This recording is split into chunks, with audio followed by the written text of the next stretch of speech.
Okay, hello.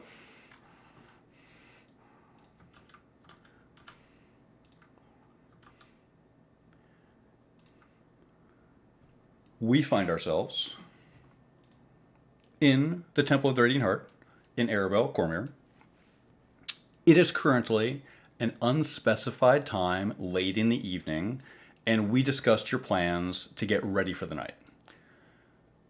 Some things that you may choose to do before we finalize our evening and really hit the ready button on moving forward are last minute shopping.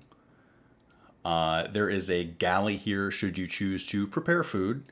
If you eat any of Taldred Talton's summon food and water, I'd like to notate that. As well, if are there any conversations you wanted to have with NPCs in the Temple of the Radiant Heart, or particularly each other? So let's start with an out of combat initiative.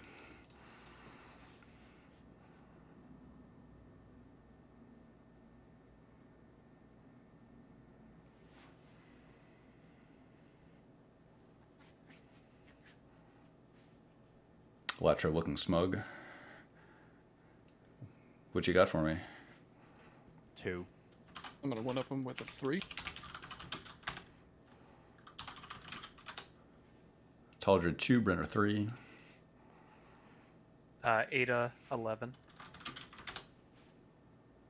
Ada 11. Nothing gold with a 13. NG with a 1-3.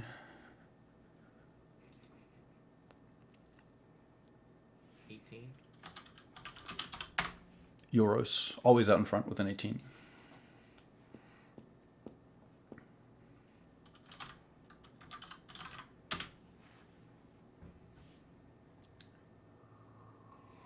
Got a 10 now, so maybe should choose with 120, but let's see how it turns out. You say Gasmir with a 10? I didn't catch the end.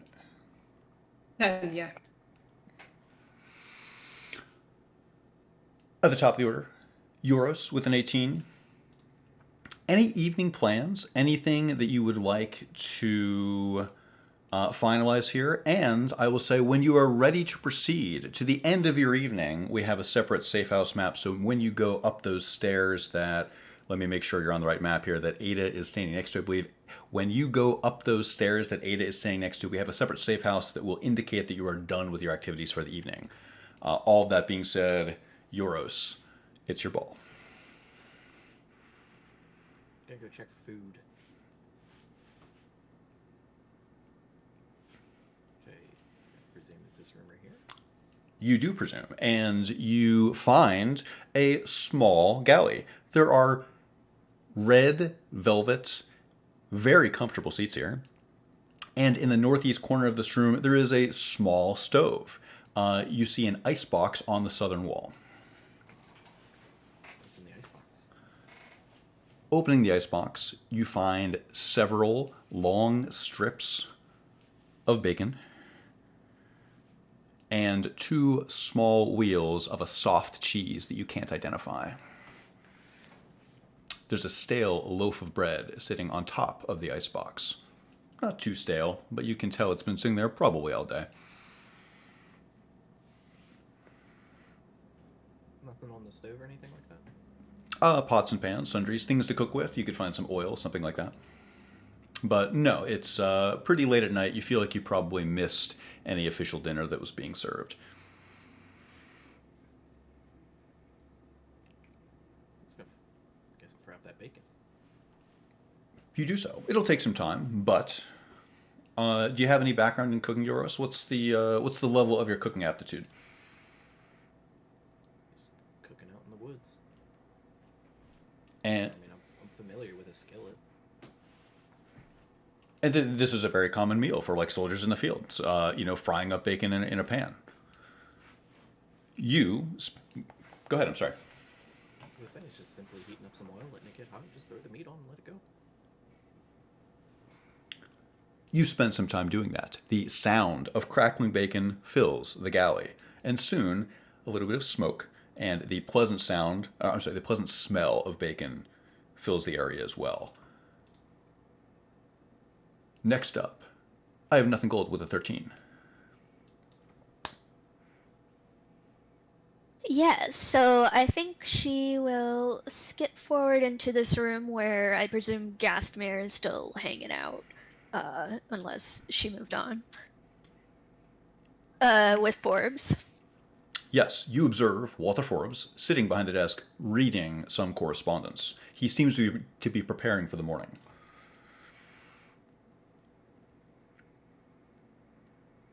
I'm having issues with roll 20, but I think Gasmere was leaving the room probably, so she's probably like on her way through the hallway there. So she would see nothing gold, but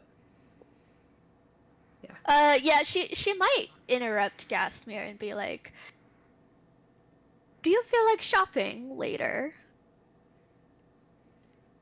In like 10 minutes. shopping for what? Just to see what's on the town. Do you remember that shop that we passed by earlier, the Prime Material? I do, yes. It's With the open now. rather strange hours. Perhaps that would be worth checking out. Wouldn't it be reasonable to bring Miss Worthware as well? Is she doing alright? I suppose she might need her rest. I don't mind if you ask. You can ask anybody, really. As long as it's not Euros. Have you got something against Euros? It's a long story. Apparently I missed a lot while you were previously shopping. Yes, and I do want to tell you and the others about what I saw in the marketplace, but it would be a conversation I think best had with all of us. Yes. Perhaps that is wise. Very well. Alright, well, I just need to talk to Praetor Forbes about something really quickly. And then she sort of stands there and smiles beatifically, but also very expectantly. Asmir lifts an eyebrow and probably moves on because it seems like nothing gold might want that to be a private conversation. You signal that you're looking for a private conversation, and Forbes, of course, understands this. We will revisit this momentarily. We check in, next up with Ada Worthware, who I believe we caught mid-retiring on this. However, you may wish to reconvene with your party now that you have the opportunity to, or perhaps this already happened and we are catching up with conversations that you already had. Is anybody actually retired at this point? Or is No. everybody milling around? Okay. I will go find food. You can smell the pleasant aroma, if you find it pleasant, if Ada Worthware finds this to be a pleasant smell, the pleasant aroma of bacon. It seems a bit late for breakfast, but you know full well that you make do with what you have, don't you, Ada? I have to. Is there anything in here, in the galley, in the cupboards, that is dried, like nuts or granola, trail mix? You look for something portable, something that would travel well, something that keeps well. You notice that this is conspicuously missing. You can't find anything like that. This is really only maybe a couple days worth of food at the most for a small number of people. This seems like a pretty small-scale operation. Is there any bread? There is. There is a loaf of mildly stale bread. It's a sourdough in a irregularly shaped loaf sitting on top of the icebox. I will go for that, look for some butter, and try and put something mild in my stomach, as I imagine nausea follows painkillers. Certainly. Yes. You attempt to create something soothing for your stomach, bread and butter, something that goes down easily and is going to let you sleep through the night. You find some pleasant sheep's milk butter and spread it thinly over the crusty bread. It is very pleasant warmed by the stove. I will, while I eat this stale bread, I will open my book and pretend to read it. Euros, roll perception.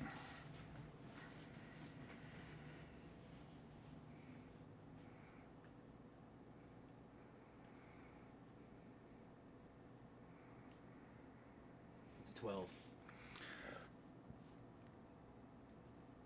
Do you know what the fist is good at? Cooking. That too. Catching spies. The fist is very good against espionage. And you notice that Ada is only pretending to read as she sits in here with you while you continue to simmer your bacon.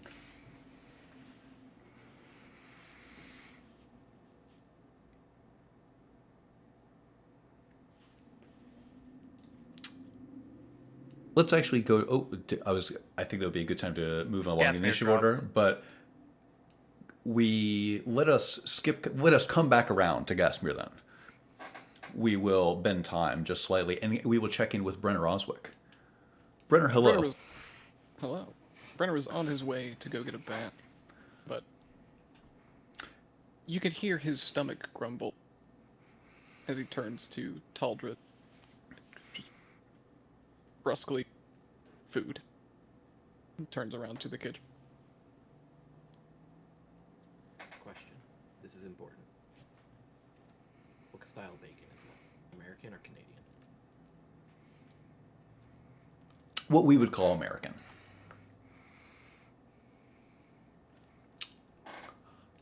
Like a fatty pork belly. Even better. That's more filling. Brenner Oswick, you find something. You find Ada Worthware reading at the table, eating a simple buttered bread. You can observe Euros, Thanalian, cooking at the stove. It's cozy in here. Never too early for breakfast. He'll pull his helmet off of his head and place it on the table. Then join Euros at the stove. This should be the first time anyone's seen him without the helmet on. What does Brenner look like? He's got a strong brow, slicked back gray hair. He is definitely in his mid to late 40s. Huge, bushy gray beard, shocks of white throughout. Blue eyes, I think. All of this gray hair and blue eyes, that's very dramatic. He sounds very handsome. Am I wrong? For a certain kind of person, yeah.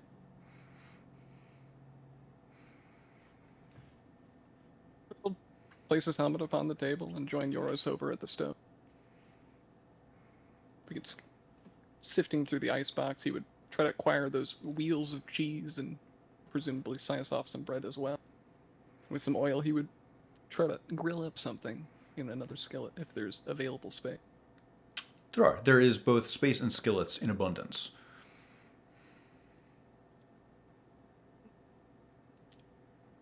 Your beard's a little more gray than I imagine it'd be, but You're certainly more green than I'm used to. instead of that oil, you want some of this bacon fat? Might make your stuff a little more tasty. He'll take a moment and nod to it. Brenner, just for clarity's sake, across the table, is at least reasonably well versed in cooking, but usually he has a guy for that. Unfortunately, Brenner, some awful news. You do not have a guy for that right now, unless Euros is your guy. Well, he's already offered up the bacon fat, so at this point, yeah, Euros is his guy. You make fast friends. We'll bond over some grilled cheese and bacon. Perfect. My favorite. Taldred Talton, who may need a minute as well.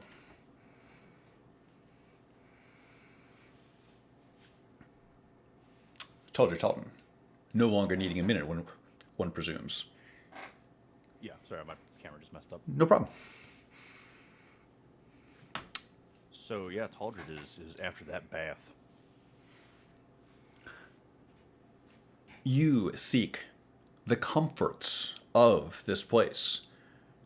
Do you retire northward, going up those stairs, and to the safe house that has been promised to you? Yes. One moment, Taldred.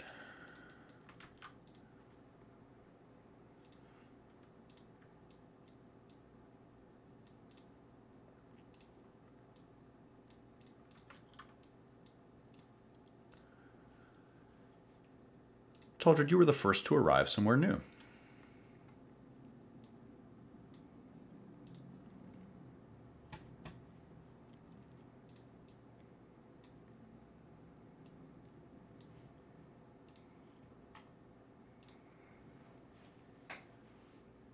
You find yourself on a small landing. Feel free to take the measure of this place, Taldred.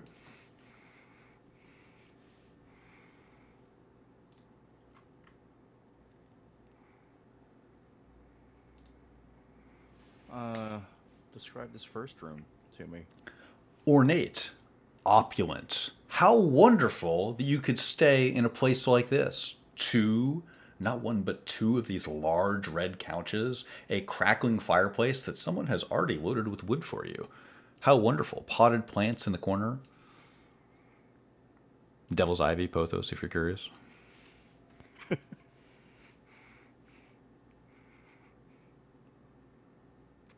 is good. Taldred feels relieved for the first time today, I guess. It's been tense all day. Is it super obvious which the door to my left or the door to my, well, north or south, which one will get me to the bathing area? Your creature comforts. Your bedroom, which we will presume is also your bathroom, is to your north. Okay. We don't have like established rooms yet, do we? No, you don't. Curious. How would one make that selection, Taldred? You have the benefits of solitude.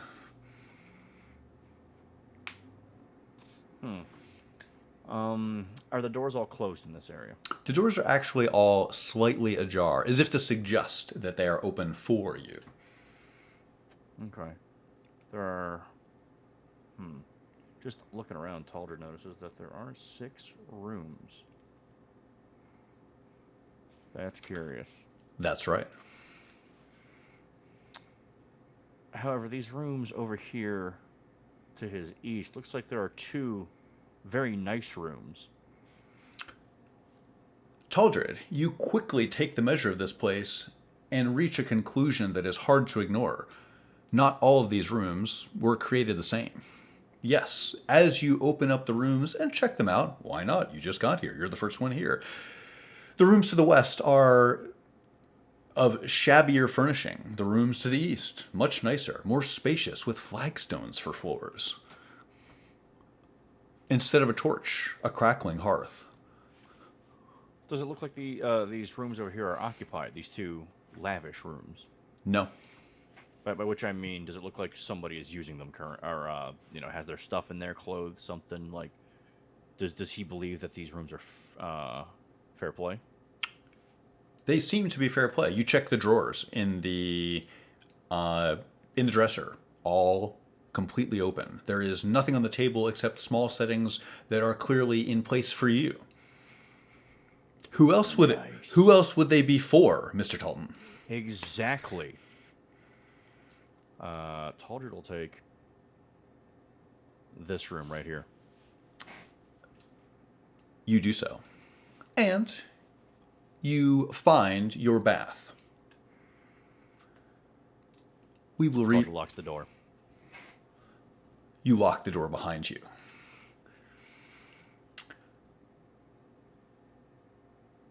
Gasmere, are you out there? we will circle back to Lissa Gasmere. Back at the top of the order, let's revisit everyone for the most part who is in the galley of the Temple of the Radiant Heart. Let's go back upstairs. Taldred is no longer here. Lissa Gasmere is currently walking through the halls.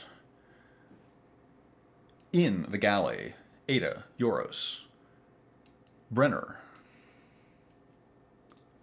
It smells like breakfast in here. Yours, it's your turn, but feel free to abstract this with the people you're with. Sure. And I would say just about now, I think that bacon's probably just about done. Yeah, probably.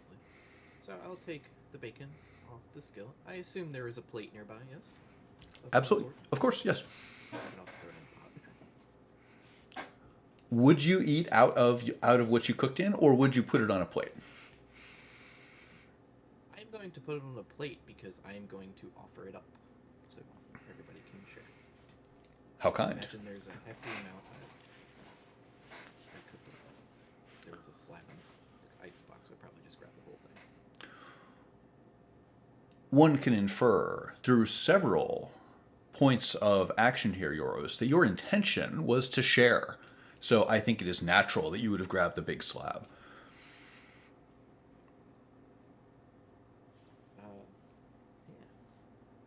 So I'll take the skillet off and I will offload the bacon onto a plate while assisting Brenner with his cooking endeavor if he needs it.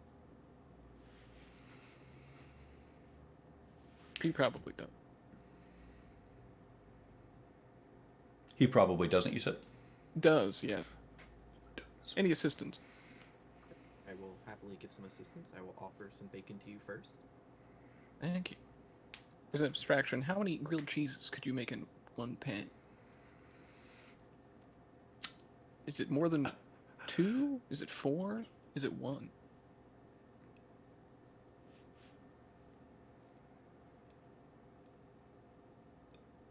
Let's say 2. 2 is what he's going to be making.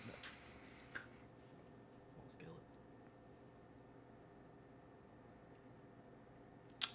This pan's still hot if you want to make some more in this one too. And it's already greased. Provided more people come. Sure. So I will take a piece of bacon and I will eat it, and I will simply walk over with the plate of bacon and put it on the table. And I'll simply say to Ada, "Would you like some bacon? You don't look like you're reading much." I will look up at Yoros, close my book, and get up and leave. You transgress. You decline help out of a sense of pride, Ada Worthware? It's never the insult that's the transgression. It's always the response. Yeah, I don't care. I'm gone. I'll just yell, "It's fresh!"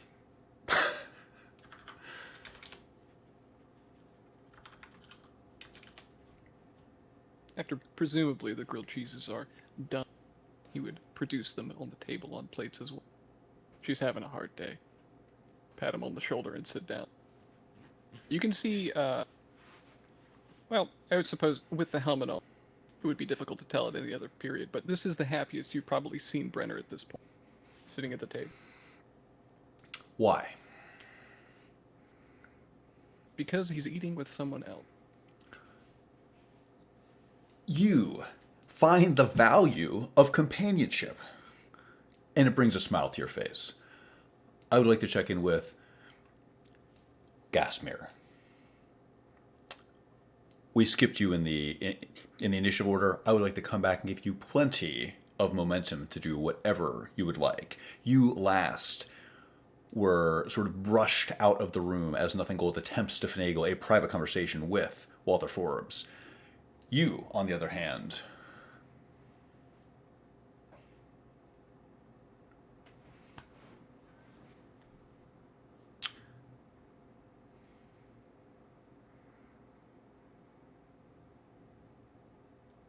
You may be muted as well. I'm sorry. There we go.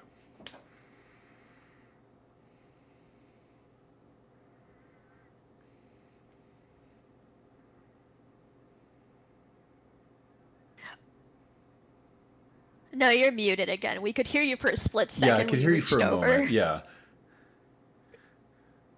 How about now? Perfect. Yes. Yes, great. Okay. I think Gasmere would like to probably check on the others because I think she's looking for Ada at this point, and I'd assume that she's hungry as well because it's been the whole day and they didn't really eat much, right? That is absolutely correct. Your stomach gnaws at you, and you, on the way to the kitchen, encounter the person you are obliquely looking for. You pass in the hall by Ada, who is storming out of the galley, looking rather perturbed.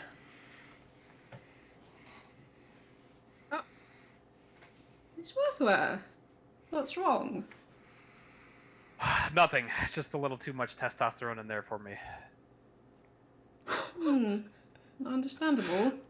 Would you like to go shopping or would you rather rest? Sure, yeah. Let's go shopping. Well, we shall have to wait for nothing gold, but she thought that we should check out that one shop that wasn't open earlier, but it might be open now. I have a bit of a knack for shopping. Yes, I thought the theme might be to your interest, but I do wish to find something to eat first, since Forbes has proven quite useless in providing much of anything. We might as well at least eat their food. Eurosmid bacon. That shall have to do then. Gastmere, you transgress, cursing people who are helping you. Oopsie. Please continue. Well, I shan't be long. Perhaps nothing gold shall be done by that time. Try not to set anything on fire, yes? I'll do my best. She inclines her head and then she strolls onwards, apparently towards the smell of bacon. You do so, arriving in the galley, it sounds like. Let us circle Yes. back to Nothing Gold, attempting to parlay a private conversation with Walter Forbes.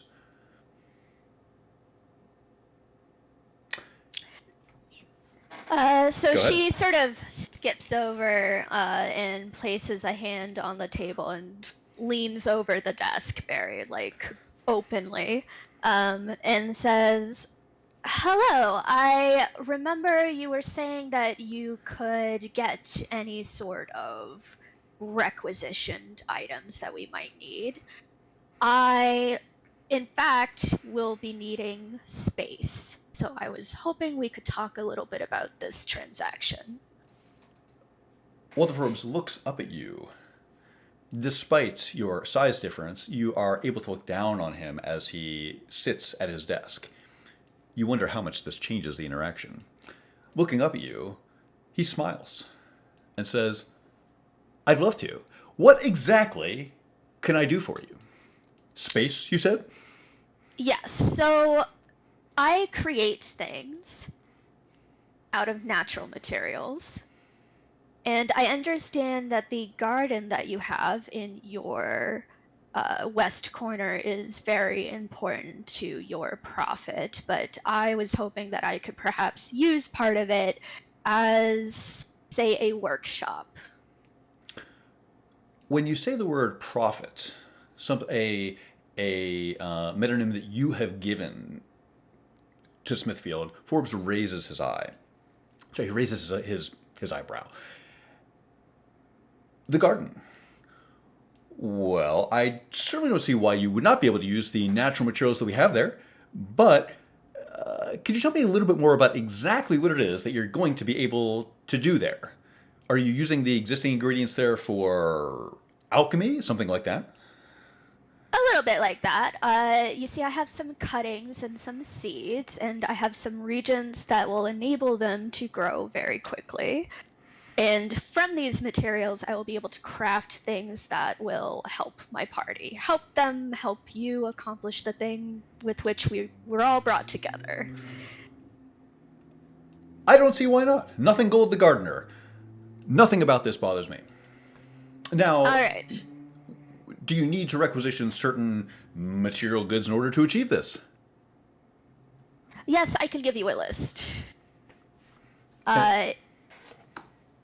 There were two other things that I wanted to discuss. In having this workshop here, I am, of course, willing to lend my services to the Paladins here in the Temple of the Radiant Heart. Interesting. Lending your services, and what might those services entail? Are these things that will stem from your activities in the garden? Yes, so I ward things through painting. I can create these paints from the materials that I will be growing from the garden. We have magical wards on this temple as well. However, it would be more than wonderful to have another layer of defense and control and monitoring. So I see no problem with that whatsoever. Nothing Gold, what was the second thing in your list? I was thinking, perhaps in relation to this whole, oh, we're going to die in 30 days, it might be nice to have a way to, say, pass on some of the things that I've learned back to my sisters at home. So, I would like an apprentice. Can you do that?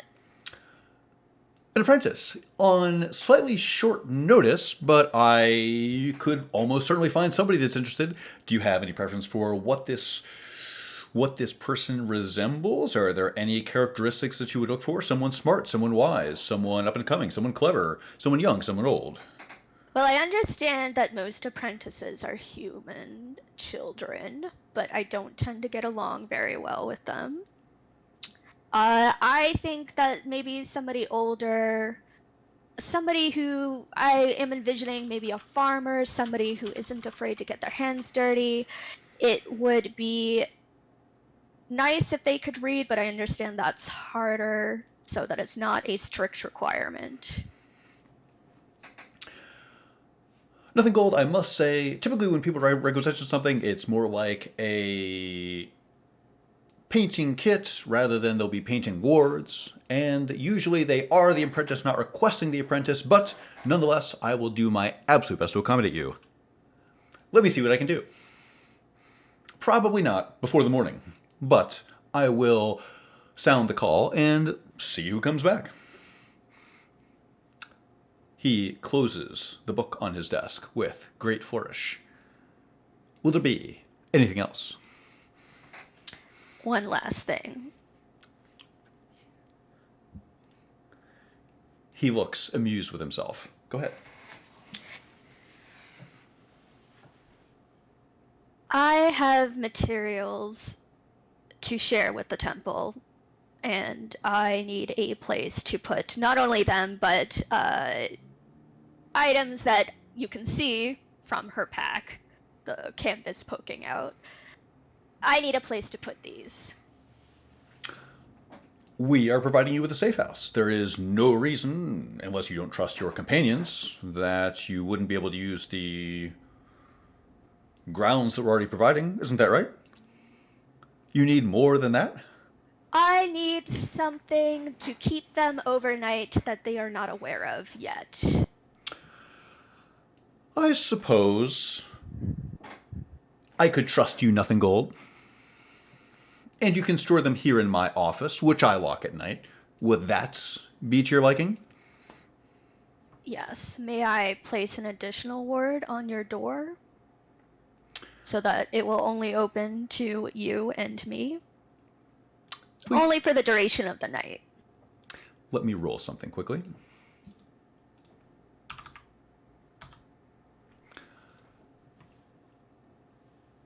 Forbes shakes his head. I don't think that will be necessary. If you entrust these to me for safekeeping, I see no reason why we would need additional security on the door. We post guards 24 hours, you know. And you trust everybody in the temple. With all of my heart. I'm gonna make a roll. 1 second. Care to enlighten me? Wisdom roll. She rolled a 9, so she just says, "All right, yes, I will gamble on the size of your heart." And she takes her pack off and will place it wherever Forbes indicates is okay for her to keep it. If these would fit, and I believe they would, under his desk, he would be happy to let you store them there overnight. Please put these in the storage portion of the manifest. I will. And then that will be the end of the conversation she intended to have with him. Revisiting the conversation just outside the door with Gastmir and Ada, who I believe were converging on the rest of the party, but feel free to cut me off there. Ada, were you going to your quarters? Gastmir, were you going somewhere other than the smell of bacon? Catch me up. I think Gasmir's still headed towards the galley, yeah. I will mention, find me when you're going. I shall. Please update your locations on Roll20 so I know approximately where you are. Currently, I can try and troubleshoot this on the break, but currently you either have me on video or you have me on Roll20. You cannot have both. I am now your Gastmir proxy, okay? Just tell Excellent. me where you'd like to go, and I'm the spirit of Gastmir. She will head over to where somebody was apparently making food.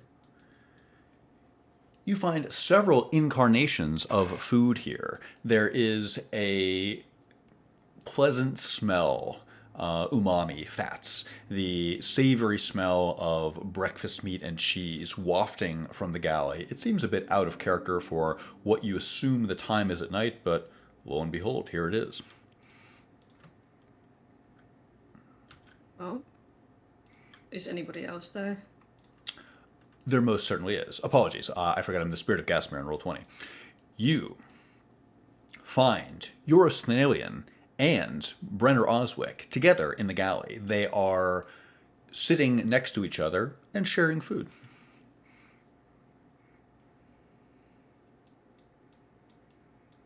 Hungry? Evening. We'll look at you with food, with mouthful of food. You want some? Yes, please. I'll slide the plate of bacon over to you. She will help herself to whatever's on offer, and then she will immediately ask Yoros, actually, did I miss something when you were outside with nothing gold? Oh, yeah. Trying to hustle up the black market guy for a sword. And how did that go? He said he'll think about it. And nothing gold didn't... I just don't think she's well versed in the art of the deal. Perhaps not. But it's alright, he'll come around. So you two are getting on quite handsomely then, you would say?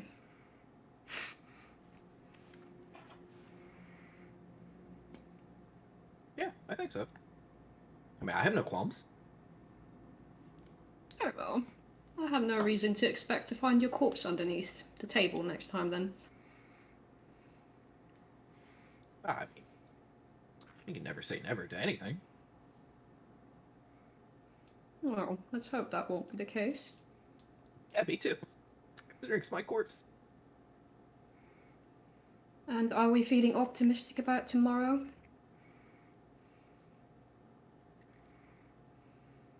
I think after a little bit more of this food, yeah. Full belly gives me a full optimism.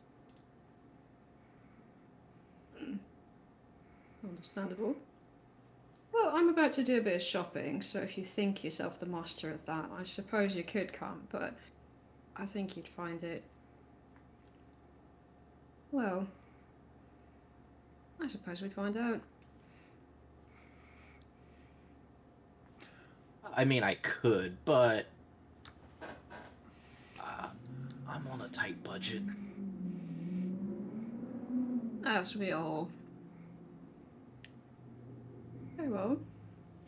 Semi-oblivious to this while this conversation's going on, Brenner would have stood up and started to make another 2 grilled cheeses, presenting one of them to Gastmere across the table. You think the feisty one would eat one? The feisty one. What is the feisty one? The feisty He one. lowers his hand as if to mirror image 4 feet in the air. Nothing gold then.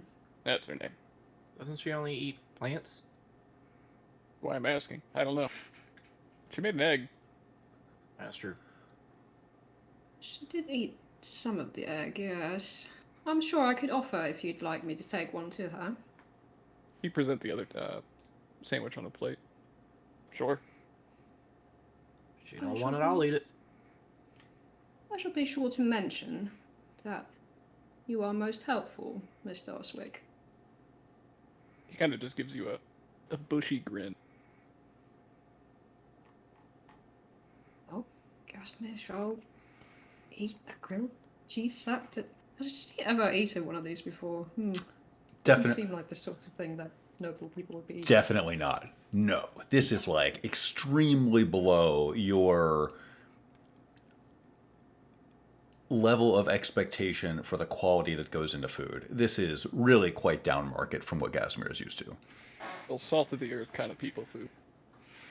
Well, there is one thing that's going to elevate this meal, and that is like fancy silverware, which I believe she has. So she's going to pull that out, and she's going to like neatly cut this thing into pieces like a fucking psychopath. You do. You carry silverware. You have this thing. You are able to elevate this extremely basic meal to something that at least mimics the comforts of home. She looks immediately a teensy-weensy bit less likely to murder somebody immediately. You look slightly less filled with rage, if only for a brief moment. It's amazing what a little blood glucose can do. Checking in with Ada Worthware, who has descended the stairs to the safe house here inside the temple. Ada, you find yourself on ornate marble stairs. I'll walk in with my bread in hand. And I'll just plop down at the first couch I see. Is this fire working? It is. It is crackling. I'll sit close to it. It's warm. It's pleasant. It's nice down here, and you feel safe. I'm just going to sit and stare into it. You stare into the fire, checking back upstairs with the remains of a late night dinner. Actually, nothing gold. I believe you've probably finished stowing your stuff by now. And it is thus that if you wanted to stay on this floor, presumably you would be a part of this, of the ensuing. I'm assuming people are probably starting to wrap up their meals and stuff like that. The four of you find each other.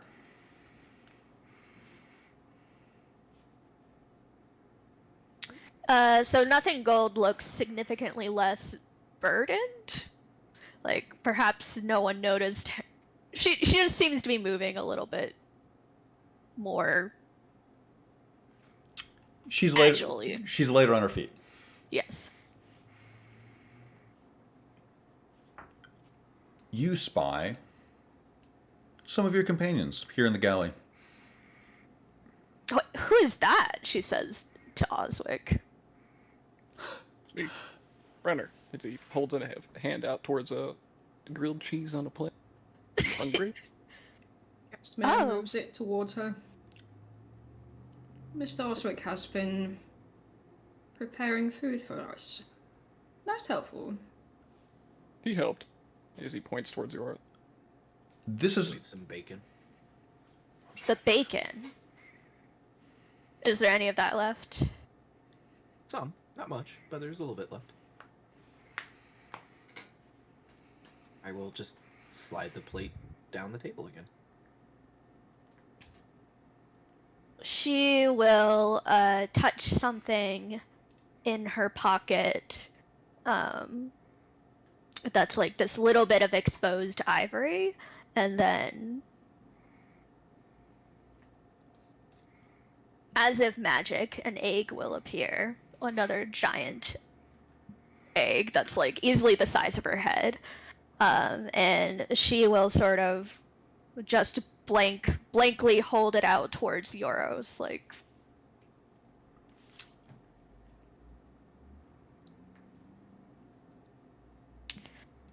Guess where I ate this Alright. yesterday. It's good. Do you want it for the bacon? I'll look at Brenner. Brenner looks dumbfounded at this apparating egg. Where do you keep pulling those from? Are you unfamiliar with druid magic? Obviously not enough to know they pull eggs out of everywhere. Man, Yeah. I didn't even know druids were a thing until I met you. There are no druids where you're from, Euros. Not in the city. That's Not sad. really. Do you not have gardens in your city? I mean, I'm sure they're there, but I'm not around them long enough to see them. You gotta Well, remember, I'm out in the field quite a bit. I don't have time to sit around and sniff flowers. As pleasant as that sounds. That's not quite what druids do, but I understand you are trying to relate to me on some level, so. Anyway, this egg. Are any of you going to consume it? She looks at Gasper. You had it, you liked it. Yes, I suppose we are consuming all manner of things. How do you even go about cooking? She cracks it into the pan over the rest of the bacon. It's a bit much. Like, there's no bacon in the pan, it's just on the plate. Did you just crack it all on top of the plate? Was he holding the plate out or the pan? The plate. Yeah, so I took all the bacon from the pan and I put it on a plate to pass it over to Ada, who then doesn't like bacon and left. No, I think she would have moved over to the stove and cracked it into the pan that's on the stove. Okay. The plate would have been funnier, but that's fine too. I know. She's not that spiteful yet. Eggs cook rapidly, and this Allosaur egg is no exception. You quickly... Go ahead, please. I heard you going shopping. Yes, prime material.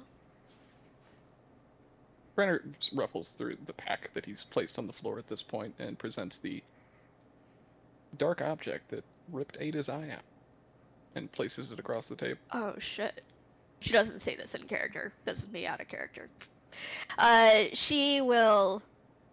Her eyes go wide looking at this dagger, and I think she will sort of pick it up and start inspecting it.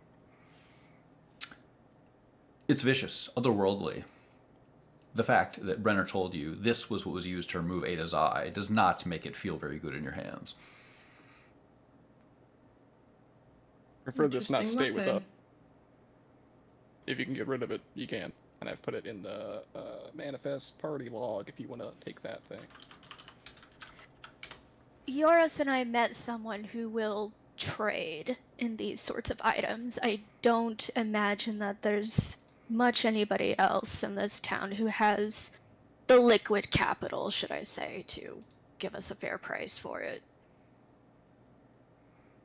Brenner's Does shrugged. Ada know you have this? I think she's aware yet. As I And said, she- I'd prefer it not stay with us. Mm. Dark deeds were done.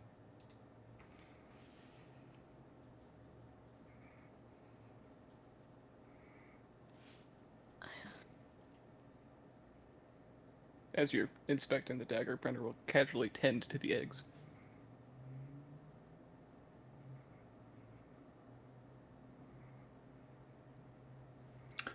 I had this thought that, well,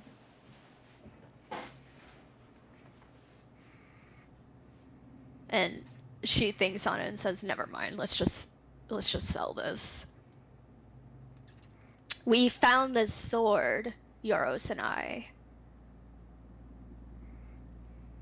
The merchant claimed that it was a Vorpal sword, and I've never seen anything of that material before.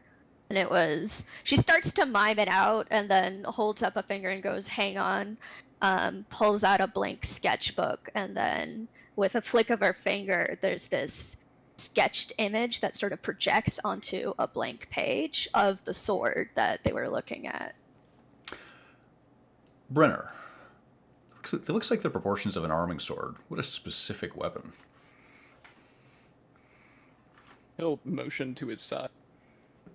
There's a much less lavish one strapped to his belt. Can I look at it?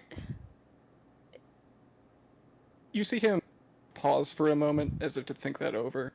He will hand it to you, unclipping it from his belt. It was my dad's. Be careful. Oh, it definitely changes the way that she handles it, but it's with clear curiosity, like she's comparing the heft and the craft of it versus what she had handled in the marketplace previously. Like, if she... Yeah, sorry, go ahead. It's a nice blade in terms of its, like, quality, but it is by no means magic. There's no artisanal touch to it. It's just well held together and well maintained. Obviously, a lot of care has been placed on a blade this old.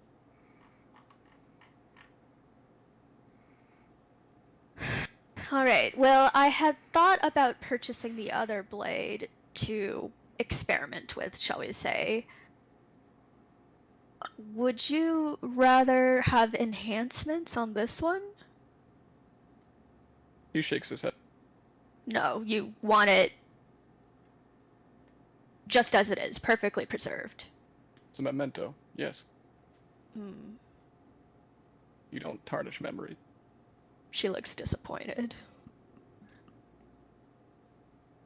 But after a moment, she will hand the blade back. He'll move it back on his belt.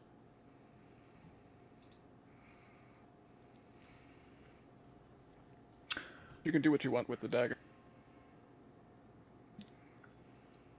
Thank you. The gold that we get from it, I will obviously be shared with the party. Obviously. Wink. Quality blade.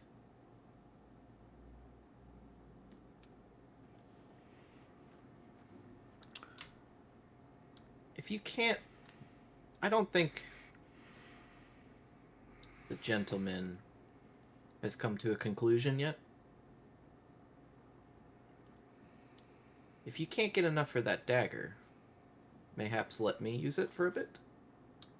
I'm generally used to using 2 weapons when I was sent out here.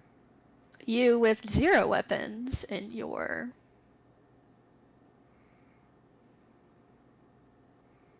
It was an odd circumstance, I must admit.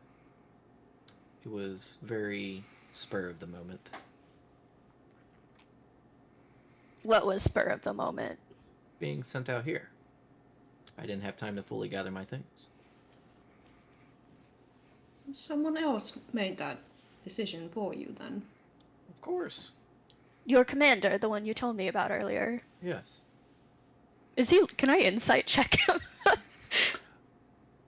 No. But you can attempt to infer. You can infer things. Can't roll against other players socially. Exactly. Brenner more along the lines of taking him at face value. What kind of captain sends their soldiers out without a blade? Ones that are in a rush and on pressure from even higher ups. I hate bureaucracy. If As you want do the I. dagger, you can have it. Just keep it out of eyesight. I don't specifically want the dagger. But if the dagger is all that is available, I will use the dagger. You have magic available to you, do you not? Sort of. It is not my preferred way of inferring with the enemy. I'd rather never seems to me that we should be using anything we have available that might be of use. I realise that Miss Worthware might have some poor memories of this particular blade, but in the end it was the wielder of the blade who caused the damage, not really the blade. Brenner slightly nods and agrees. Can't argue that. I mean, you can always change the look of a blade, yeah?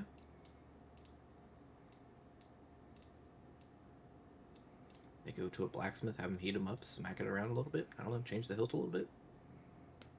You'll hardly know. Maybe get the stain out.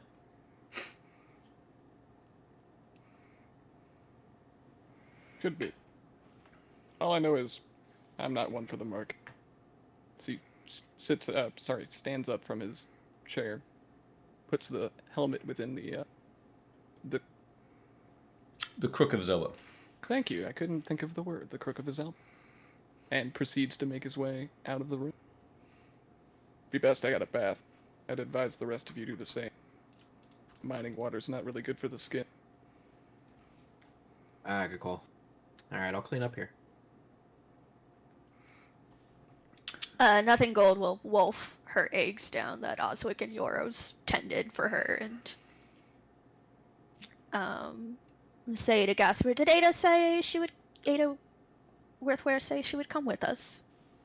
Yes, she did seem interested, so we should fetch her once we are ready. Perhaps a quick bath. You look fine, let's just go. You smell much nicer than you used to. I forgot to tell you this earlier. Do you remember what your parents smelled like? Your mother, especially. How is this relevant? I suggest you enjoy the scent of lye, then. I'm sure lies are your favourite. Gastmir's going to, finish off her food and push her plate away, and she's leaving the room.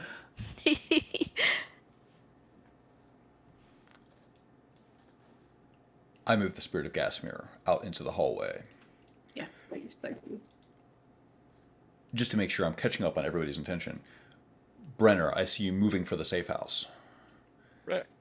Nothing Gold and Gasmir. It sounds like you are attempting to retrieve Ada from the safe house. Yoros, where are you off to, if anywhere? Doing dishes. How reasonable and responsible. Let me transport people to the safe house.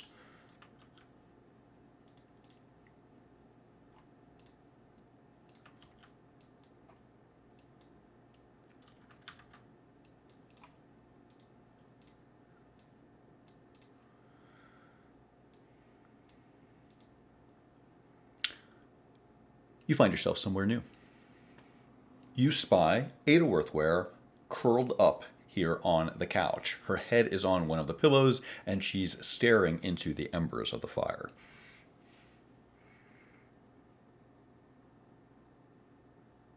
Are you quite alright there?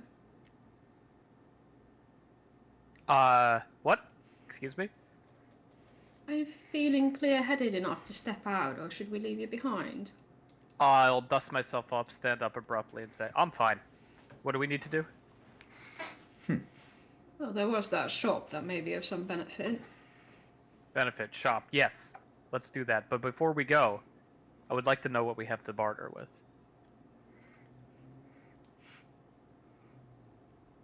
May looks at nothing gold.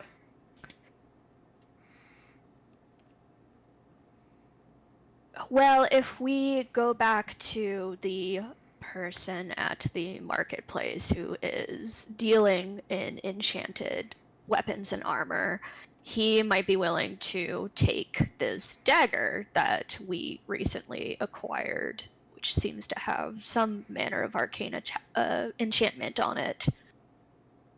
I will have a buyer for a painting in a couple of days once, we get past this whole being raided by the Zentarum thing. And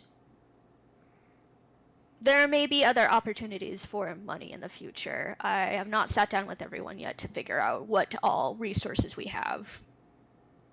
Let me see the item. It was the dagger used on you.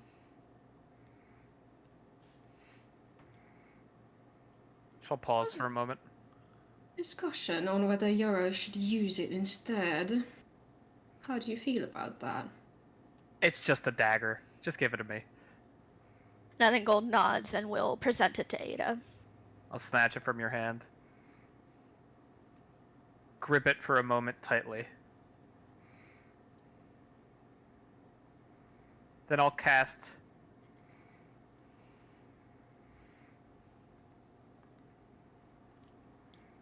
Distort Value on it. You surge with power from the Demon Weave and cast Distort Value.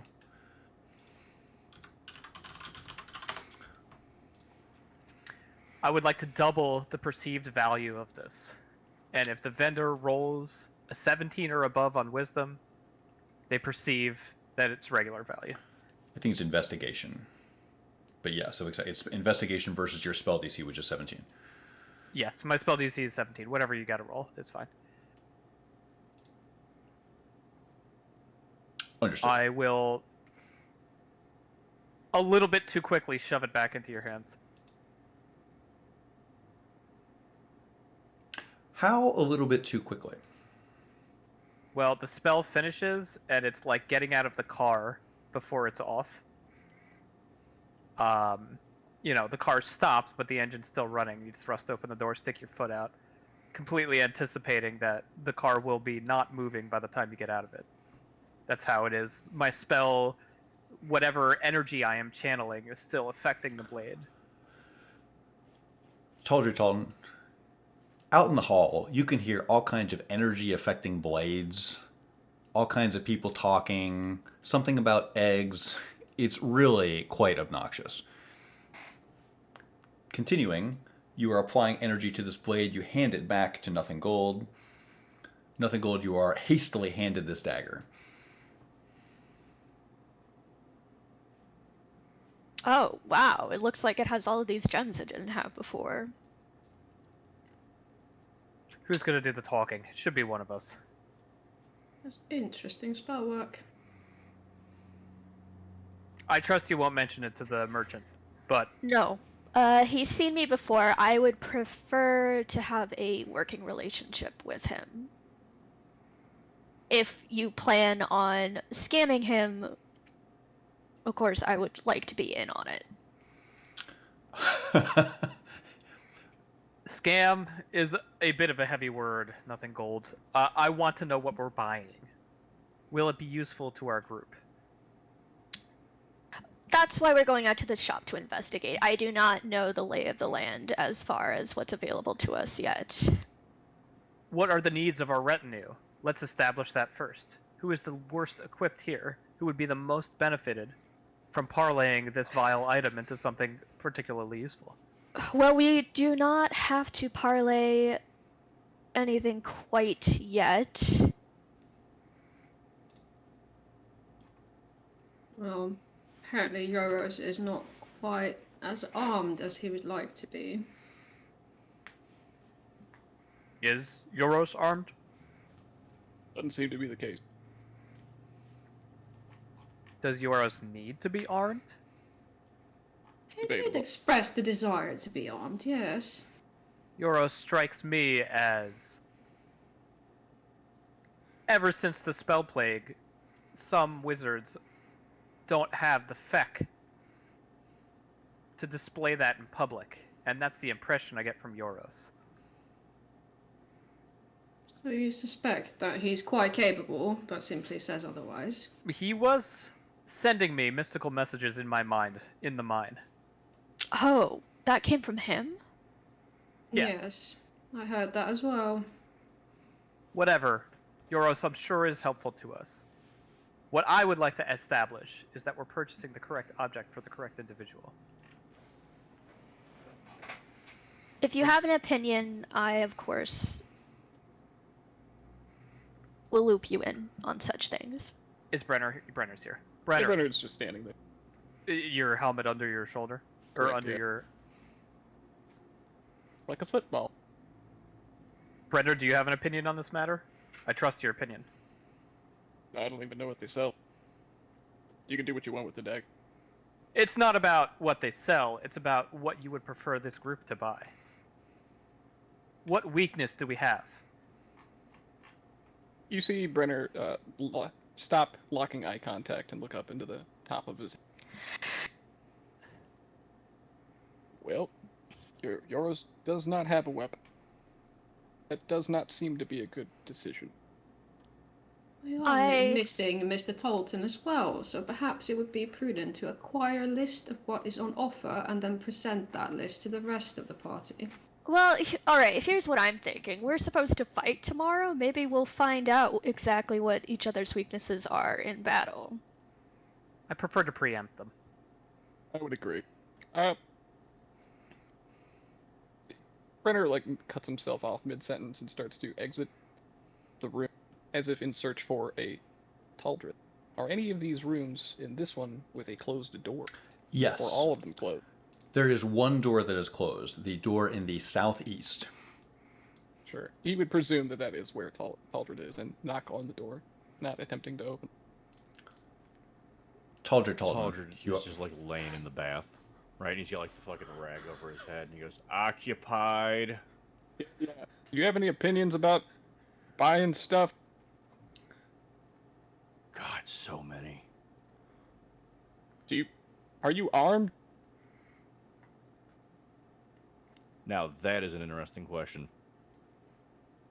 What? Is- Where is this going? Do you need a weapon? No. Okay.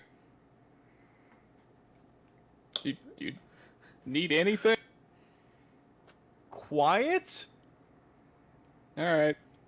Brenner will turn to rejoin. Taldrith doesn't need anything. Gasmir, what about you? What about me? I am quite well armed. Even when I don't appear to be. Alright, well then, in my opinion, Ada Worthware, you took quite a bit of damage from that last fight, and this armor of yours is not...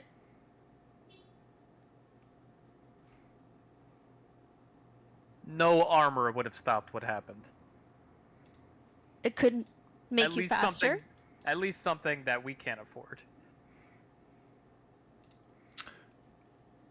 Euros, you have quite thoroughly done the dishes at this point.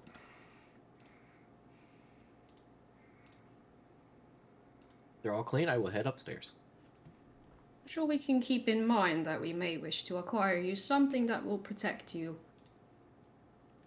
somewhat more reliably than one of us would. I admire Mr. Oswig's goals in life, but I would find it a comfort if we had something for you that does protect you, even when the rest of us cannot. Euros, coming down the stairs, you catch the last bit of Gastmir's comment there.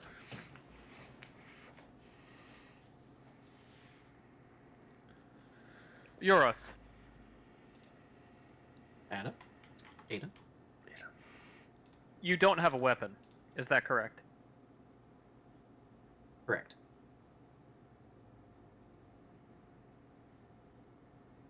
Ada will shake her head. Why?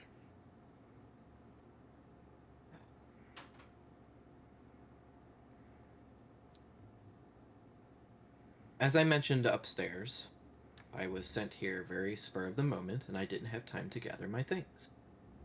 It was a decision from a higher up to my higher up. I know, I'm as perplexed as you are. Do you need a weapon?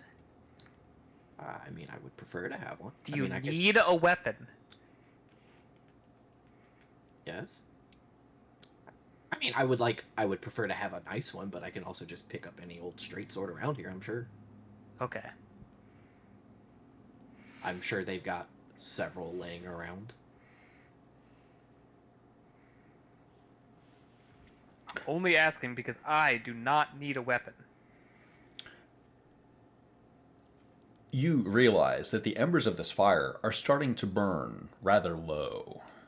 And it must be getting rather late in the night. If there is an attack tomorrow morning, you may be running out of time to get a good night's sleep.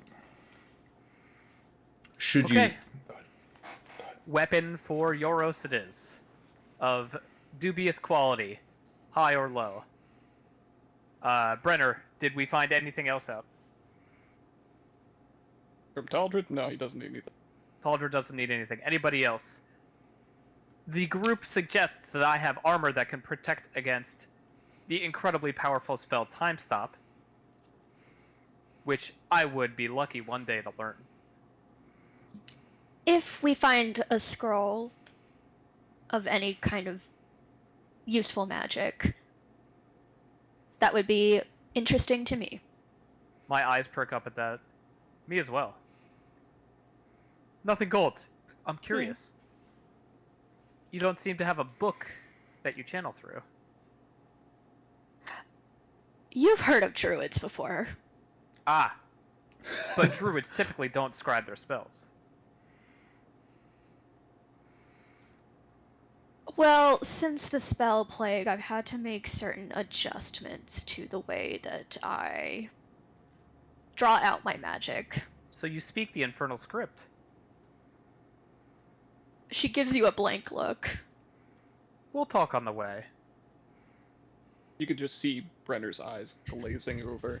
Bath time. Yoris is still kind of stuck on the whole premise of a armor that prevents time stop. It's like, is it just a pocket watch? Brenner, you do not need anything, correct? Yep. Are you certain? Yep. You could hear his voice echoing down the hall. Then we should go. Gasmir? Nothing gold? Yes, to prime material. Let's Lead the way. proceed. One Don't, moment. Go ahead. don't put too much effort into it. Like I said, I'm resourceful. I wouldn't worry about me too much. I do appreciate the effort. I'll just make my way down the hall as well.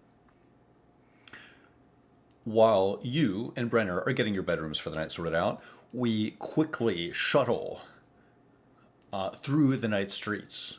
We quickly shuttle Nothing Gold, Ada, and Gasmir to Prime Material, which is just down the block. It is right outside the temple, and you're able to easily identify it because it's one of the few shops that is open. Looking down the street into the markets at the end of Rose Street, you can see that very few merchants, if anybody, is set up right now. Just it must be getting very late into the night. Prime Material itself is a bit of a perplexing shop.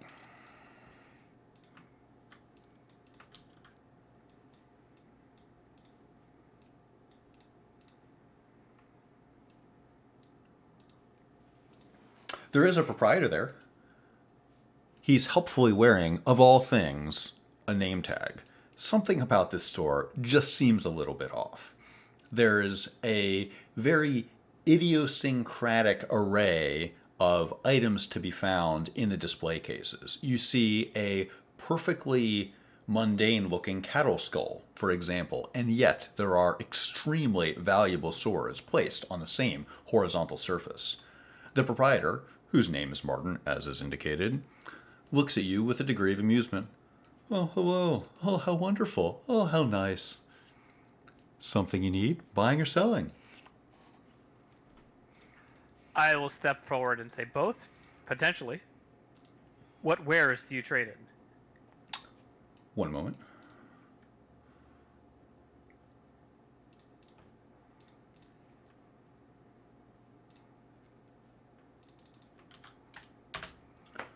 There's a price list in Prime Material. Martin is interested in what you're selling. He says, oh, wow, you have something for me. Tell me more about it. I think it would be appropriate if we cut away while we read. Sounds good. Going back to the Temple Safe House, Brenner. Yep. Settling in nicely. I've rolled randomly. He's chosen the one in the bottom left corner. Taking a bath if possible. It is possible. Even advisable. Would 100% be down with it. How are you rolling getting in and out of heavy armor as a single person? Is that just across the table easy for downtime, or do I need yours as help? Easy for downtime. It's something that if we were, if you were doffing it or donning it in combat, we would follow the rules. But here, in this wonderful safe house, provided you here in the Temple of the Radiant Heart in Arabel, where you're perfectly safe and secure, you're able to get it off yourself without too much trouble. Should you enlist yourself, you could, but it's not too bad. 5 minutes, perhaps. We take his armor off, take a bath, and proceed to bed, unarmored and not locking his door. You feel there's no danger here. Unarmored, not locking his door. Got it. Euros, tell me about your night preparations. I will grab one of the rooms, presumably the closest one I come across. I guess this one. Pretty much anything that is loose, I will just take off and set on the dresser, and then just kind of lay down in bed.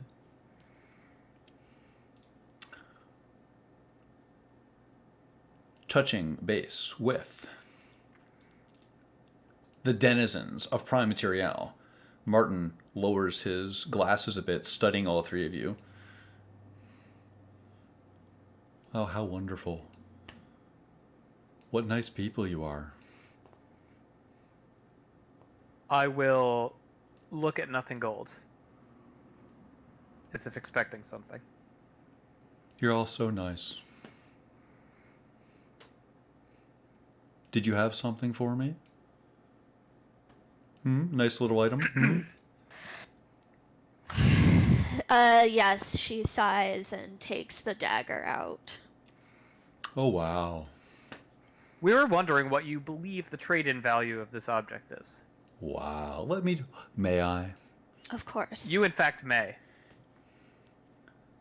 One moment. Don't grasp it too tightly. It's quite valuable.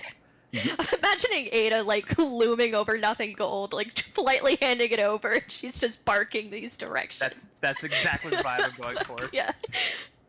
And you said your spell DC is 17? It is. Martin takes the dagger in his hand, looks it up and down, seeming to inherently be able to assess its value.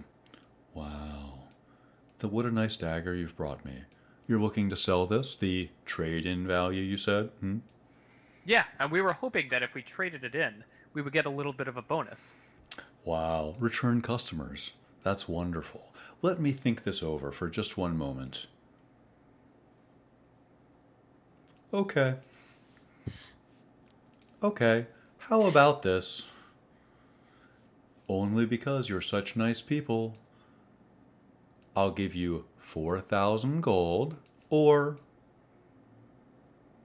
4,500 gold here in credit at my store. If you wish to get rid of this. He sets the dagger back down.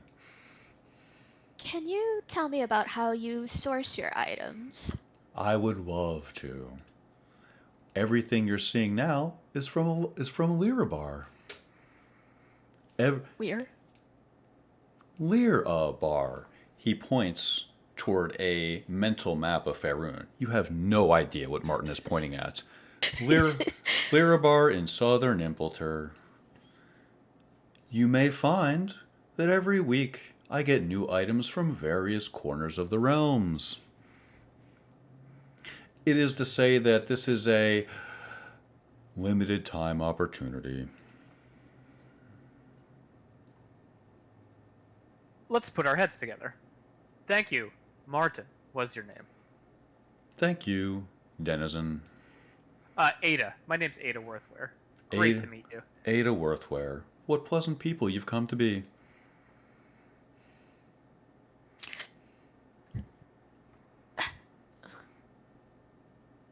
Ada?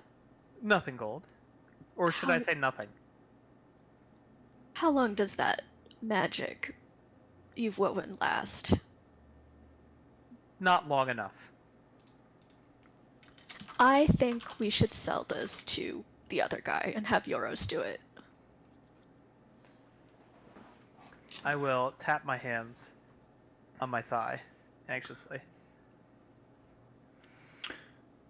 We can If we wish to be repeat customers, I don't know that going through with this transaction is the wisest way to remain nice people, as he calls us. Oh, I think Joaquin wouldn't be upset. Castamere is silently just thinking that this person has the worst judgment ever if she thinks that we're nice people. As you say this, Gasmere, you see that Martin is dreamily staring at you. Or he's high. Is that what you infer? I think that's probably what Gasmere thinks after a bit of observing this person, because there's something a bit dreamy about them, and that's shady. Nothing gold. Roll intelligence. Gasmere, roll intelligence. Can I roll an actual die? You Is can. that okay? You can always. Yes, you can always roll an actual die. In fact, I encourage this. Nothing gold. 12. Sorry. Was that a 12? Well, yes. Gastmere, you infer something very quickly and thoroughly. You get the impression that this person may be under some type of intoxication, but you're not sure exactly what it is.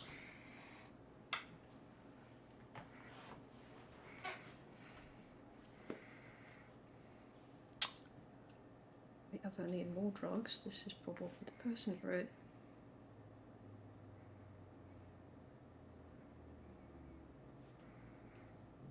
Martin smiles a happy, syrupy smile to everybody in the room, and also no one in the room.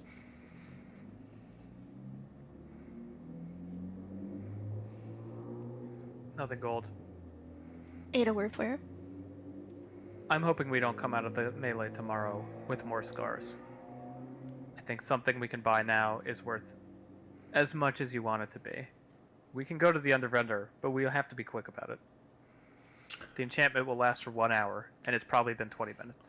May I cut in just to make sure that you guys aren't planning around something that is impossible? You know, as you ascertained on your way here, that the merchants at the end of Southeast Rose Boulevard are not there. It is the middle of the night. You know that even the Grim merchants, although it seems like the kind of person that may keep hours like this, they're not there right now. You may retcon the past couple lines if I am interrupting you. I think Nothing Gold will, quickly explain that it's too late to go to the other merchant. She will counter with Ada that if perhaps they try to sell it at its real value, they could come back with the Lament of Fleer for euros, if it's that important to her. Does Ada know the lore on Lament of Fleer? Like, I'm reading it as David Tardif, but does Ada Worthware know that this is a blade blessed by Cyric? Yes, you are. Excellent question. What a great question. Yes, you are able to discern the approximate lore of an item by holding it in your hand and pontificating on it. Who in our group would want to wield a blade blessed by the mad god? It's the only blade he has. I will give him a slab of wood. Euros, that is. I'm sure he'll be very happy with that. My real issue is 4,500 gold. Doesn't really buy much here. It could in conjunction with the other means of obtaining gold that I have in progress. You have other valuable items. I wish you had brought this to me before. Well, I mean, you are a lot of fun to coordinate with, but the other thing that I was going to suggest is that if we do get this short sword, I might be able to study the enchantment on it to pass on to something else. I can't guarantee this, of course, but... The sword is certainly quite powerful. However, I'm uncertain. Gasmere, Yes. I'm looking for counsel.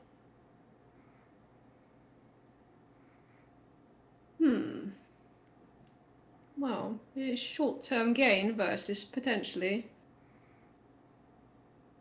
gaining something along the way, and, well, we do have a goal, a slightly longer-term goal in mind. Perhaps it would be prudent to plan in a manner where we don't burn every single bridge. I agree. I think we should walk. Alright, at least we know that this man values this at this amount of money. We can use that against other merchants in the future. Martin, when do you expect your next shipment from near the Thay? From near the Thay. Wow. You're interested in things from Thay? How wonderful. Well, how interesting. Your source is near Thay, is it not? I imagine that's where many of your enchantments come from. You seem to know much about the world of arcane goods. How interesting. How kind of you to come in. Yes, I may have goods from Thay soon. You can expect that I typically do my turnover, during the weekend. What day is it? It is Tuesday. I think we should go home. Thank you, Martin. We will be back. Your wares are quite interesting, but I think it's a little bit deep in the night for us to make such a decision. I make my best decisions deep in the night. Okay. I'm sure you do. Well, we should rest. Gasmir turns on her heels and heads out. Yes, why do you keep opposite hours from the markets? She just bursts out. I'm going to grab Nothing Gold's arm and try and drag her out. Will she let me do this? Yes. She also has -1 strength, so it's very easy to do so. You hear, as you are dragged from the store, you hear a bit of the answer. Martin seems content to answer to no one in particular. Yes, I like to keep the hours that feel most comfortable to me. He fades out as you pull away from the store. Are you returning to the Temple of the Radiant Heart? It is getting rather late. Yes. No concerns about things that might happen the next day? How far is the Temple of Sirik from here? The Temple of Sirik is fairly close, just 2 blocks to the south. You could take a quick detour there. It's just through Little Avernus. If Little Avernus sounds like the kind of place you want to walk through, wait into the night. I'll say Gasmir. We are owed Yes. some espionage from the Temple of Sirik, if you recall, before we left. I think I don't have quite a great relationship with them. And I Yes. fear that if I walk in there, Something awful might happen. awful is one way to put it. Deserved is another. I do believe she might also be the person to ask about the background of, well, our deceased miner. However, is this really the time for it? Probably not. I feel like if we survive tomorrow, then we should circle back. I have a question. I sent you with correspondence. What did you do with it?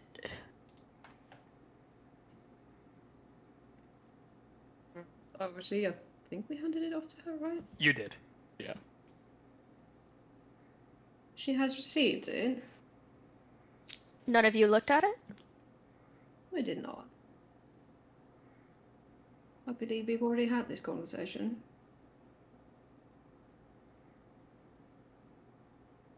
Do you have a relationship with her?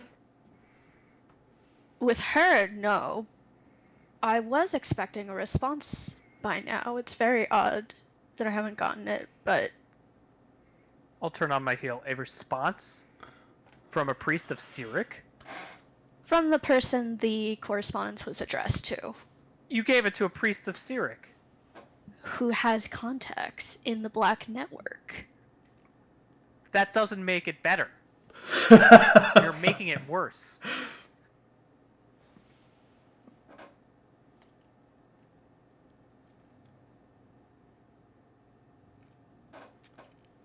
Nothing Gold, is there something you'd like to confess before we get back to the Holy House of Helm?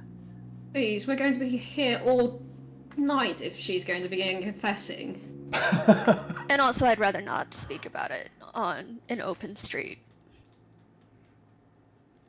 I will put my hand on Nothing Gold's shoulder. I'm not that much taller than her.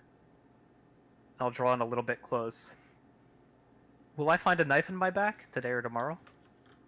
With your fingerprints on them? No. I'm trying to find the knives before they get plunged into anybody's back. I will linger for a uncomfortable moment and let go. And it sounds like you're backtracking to the Temple of the Radiant Heart, not the Temple of Sirik. Is that correct? And it sounds like you are heading to your safe house. Is that correct? Yes, we are ending Girls' Night Out by not going on a mad rampage to the killing each Temple of other? Sirik. Not And killing also each not other, not throwing- killing yeah. anyone else. No scamming, no crime. This was actually an abject failure of a Girls' Night Out, but It really kind of was. No chaos. Alright. Why don't you select or somehow determine you should be back here with me on I'm still controlling the spirit of Gasmere, I suppose. Walk me through any last minute things. What bedrooms will you choose? Last minute preparations before you go to sleep and we take our fiver and then we resume with anything hypothetically that may happen after that. Outside of hypotheticals, is there water available in the church? If so, he would like to fill his waters. There Outside of is. that, I'm good. Yes, you can fill your water skin here and at the aqueduct in Little Avernus. Bathtub. Gasmo will do that as well because I think we had slightly sus water in our water skins, so. Do you think so? Do you pour it out? Actually, You pour it Yeah. out and replace it. Okay. yeah. On your manifest, you can call this temple water if you'd like. I am getting the sense that after the fiver we'll have dream sequences. Is there a way I can barge in and have a one-on-one with Brenner? Yes, you Whenever can. that's appropriate. It could be after the fiver. Sure. Yeah, let's do that. Yes, let's. We will handle barges first. You should be back here on this temple map. Is that right? Yeah.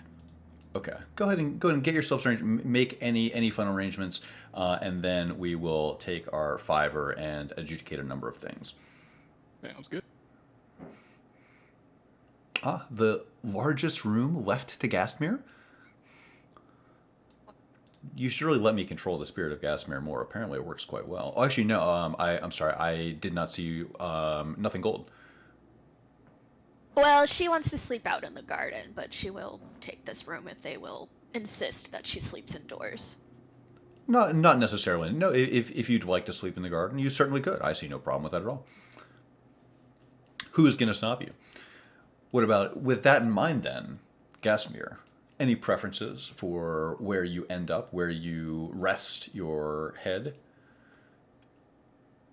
She probably prefers something a bit posh, so if there's a fancy room, then yeah. There is, and it is as if it was designed just for you. There's a purple embroidered carpet in here. There are banners. There are finely upholstered chairs. It all seems like a bit much, but perhaps it was placed here just for you. She appreciates Forbes just a tiny, tiny bit. Slightly. Then let us pause here for 5 minutes. There's a lot to get through tonight. There's a lot of stuff, and I really want to get through it all. So let's take our fiver here, come back, and we have all kinds of stuff to do. Okie dokie.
want that dog.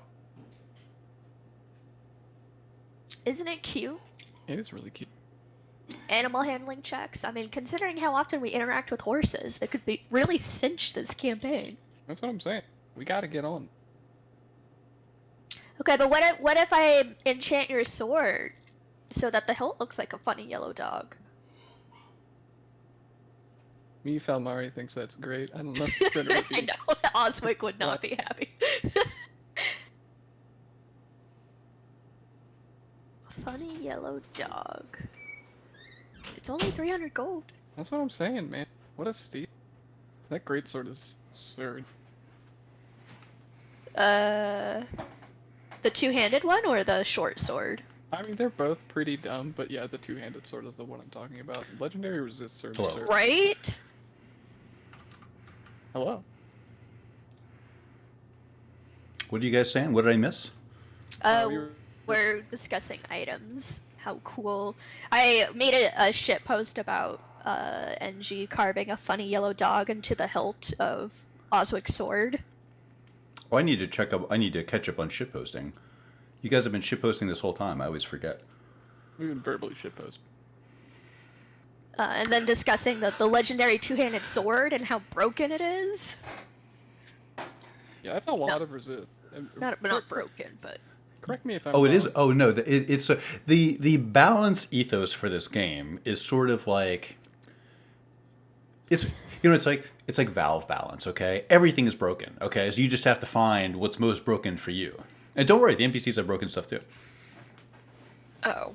Yes, I mean, okay, so a rejoinder to this: what's the point of having a high-level campaign if we can't have insane items dripping out of every orifice? That's what Yeah. I'm saying. Correct me if I'm wrong. A legendary resist is just you say, I passed this check, correct? Correct. Yes, and I invite you to, if appropriate, flavor this in such a way that I say hold or whatever, however you see this. Yes, a legendary resist is I say the warcaster casts hold person on you. You say no, he doesn't. So you Would it have worked on time stop? no, because that's not a Okay. you're not resisting something. You're not like you It don't was roll also anything. More like a cinematic. Fuck you. Just across the table, Brenner, while very coveting of his large metal object strapped to his arm, would get 4 legendary resisted. That's a lot. Legendary resists are so overpowered. That item is so good. We were just talking about design ethoses, Dave, and why, and like how this is like I call this. This is mostly a comment for you. This is like Valve design, where everything is very very strong. That's my favorite design, for what it's worth. When I make games, that's exactly what that's my always design ethos when I make board games. What are you eating? What is that? It's a Sickle, right? it's a popsicle, but it's like the weirdest shit I've ever had. Has Looks like like banana? no, Oh. it's got like boba bubbles. You know the things that's in like chai tea, like those bubbles that you get. And it's a milk and caramel bar with boba inside. It's very strange. Okay, so it's chewy. Yeah, it's vaguely rubbery. Okay. Chewy Oh, and- boba? You guys talking about Star Wars? And also, I have a PBR. Ada drinks the drink of the people, you know? And speaks the infernal tongue. But accuses other people of being sketchy. I'm an open book until it closes on my fingers, okay? That's a good line. There's been so many good lines in this game. So transgressing is not harassing somebody, it's meeting the harassment. You're just Ada's- bullying me. Ada's gonna get so many transgressions. So here's something. I told you this at the time, okay? If you recall, when you were doing the pre-campaign, pre-Session 0 interview, I told you that if you expressed this wrong opinion, that was binding. It did things. Sorry. I didn't make you do it, and yet you did it anyway. And now you have some weird boba popsicle. Just cut out my other eye, why don't you? He's transgressing in real life right now. I'm living it up. Before we get back to it, I know that we were... Coke transgression. obviously coveting the absurd legendary weapons, but I have to say, 100% my favorite item on this list is the little dog. Yeah, that Yeah. made me laugh when I saw it. Thank you. Yes. You need the dog. It's only 300 gold. What a steal. I would take it if we had loose gold. That's the issue. Who's we? Right? The Talbot makes a jingling sound when he walks. Strange. Man, I love this Lament of Fleer item. I had hoped you would. Obviously. I ran a campaign including Mike, and Mike's character was named Lark Grunkle, the halfling assassin named, and he assassinated a man named Orin Fleer. This is the Lament of Fleer. Oh, that's really funny. Latro's got a friend? Now I just like the dagger or the sword even more. Whoa. That's an austere-looking dog. He's some kind of terrier mix. Austere? Oh yeah, look at him. He's so dignified. I know what you mean. I don't know if I've ever heard anyone call a dog austere, but I love it. It's actually, it's perfect. You wearing a little coat? Oh, the dog. Yeah, I Gimme. basically I got a new trimmer, and I was trying to get him used to it, and so I ended up shaving like all of him, basically. Just got like I didn't mean to, but I was like, "See, it's okay, and just like running it over him, and then I was like, "Oh my god, I shaved him completely." So I got him. Yeah, I know. So I got him a little coat, and he freaking loves it apparently. So it was a win-win. Yeah, my old dog, she loves sweater weather. Like anytime she could get her little sweater, she was on it. Same. Yeah. She's just this chunky little pug chihuahua. Such a weird looking dog. I just can't believe I'm seeing some little critter melt Latro's Blackheart. We all have our weakness. Ain't that the truth? Speaking of weaknesses, people going to sleep? Trying to. Mm-hmm. Hey, I'm here, and supposedly Brenner has knocks on his door. Or a bargain. Yes. So, I would like to first adjudicate you, Brenner Oswick, you get a knock on your door at this late hour? Ada Worthware, where are we going with this? What an intrusion. Do you let me in, and how do you do it? Brenner will roll out of bed. I presume that at this point he was trying to lay down. Open the door. Yeah. I'll walk in past you, Okay. and I'll sit on the edge of the bed. And I will say nothing for an extended period of time. Do you interrupt? You think Brenner is very discomforted by this situation, but he will close the door, turn on his heels, and wait.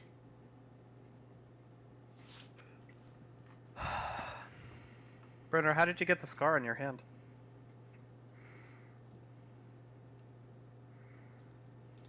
You don't have to tell me.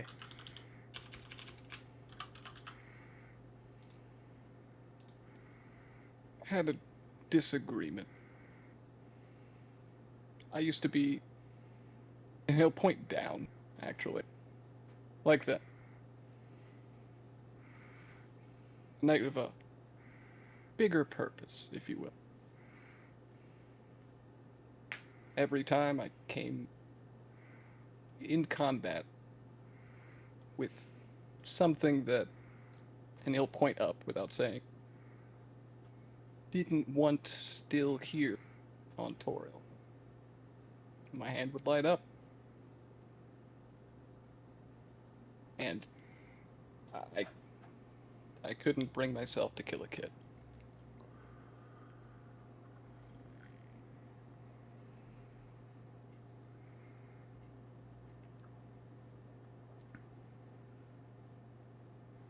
Are you here to make up for that? I'm here to see that through. If anything, I don't care if Tyranny Fang died. If he does, great. I want to sever myself from Torn.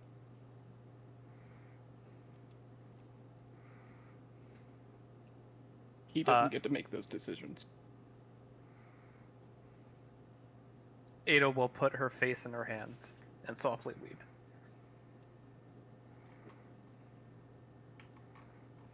Brenner will sit next to Ada on the bed if she lets it. Yeah, of course. After I recompose myself, if you let me, I'll say I'm sorry, Brenner. This is all a bit much in the last day. I'm glad you're here. He just curtly nod. I'm glad you're still standing. If you need anything from me, Brenner, just say the word. I'll wait a moment. He'll take a pace. The same from you.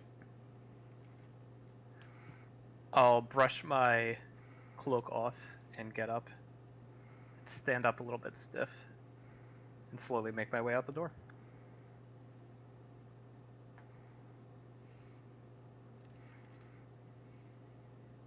Brenner will sit there awkwardly for the next 5 to 10 minutes and go to bed.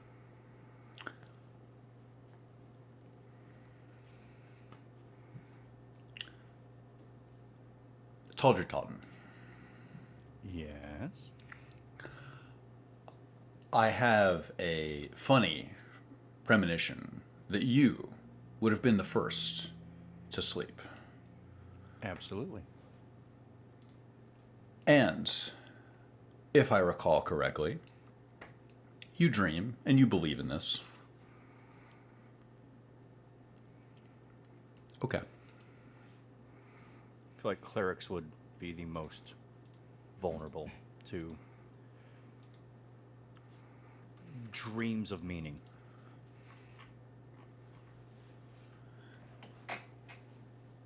Well, Taldred, I don't know if this will mean anything to you, but you do find something after you sleep.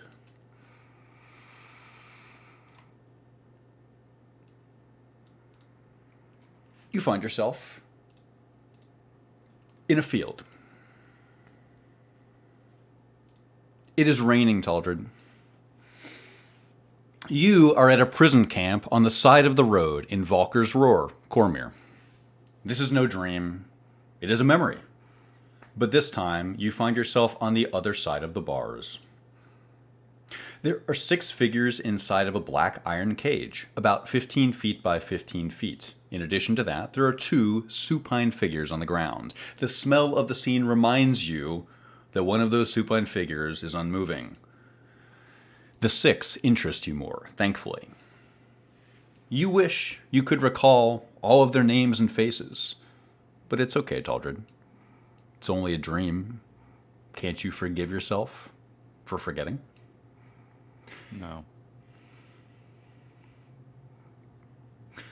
Well, don't worry, Taldred, because you hear a voice from beside you.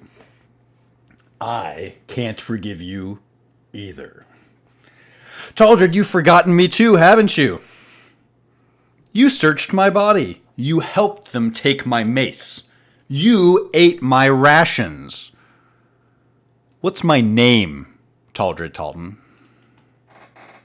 Oh, you're asking the name of the, God, he was like the captain or whatever. Oh. Have you forgotten, Taldred?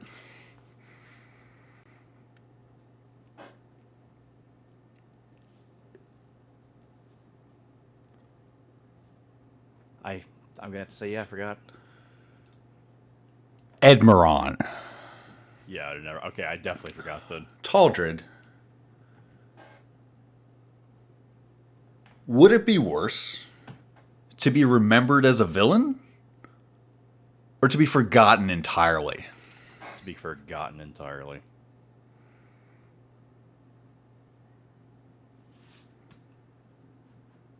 You close your eyes, and once again, you are far away from all of the dead in your wake.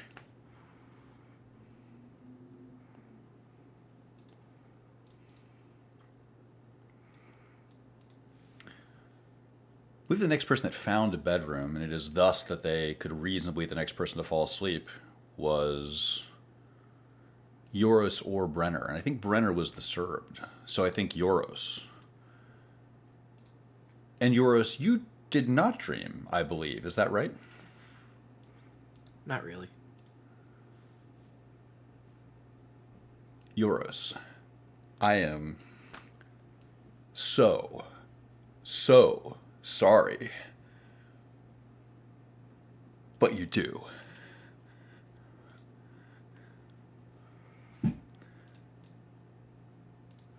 Euros, you find yourself somewhere familiar, Manep.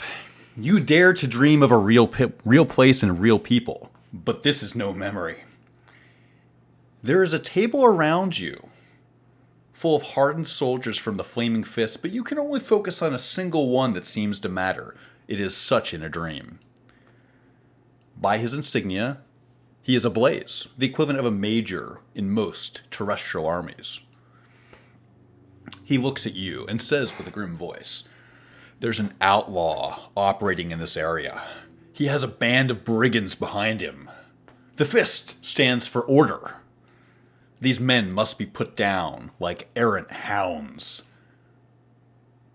Don't you agree?" Yes, sir. Great, then let's talk battle plans. I say we give the men morning stars. A little cruelty is ideal when putting down a rebellion. What say you? If it enacts justice all the more, then I fully agree. You harden your heart. You close your eyes, and once again, you are asleep in Arabel.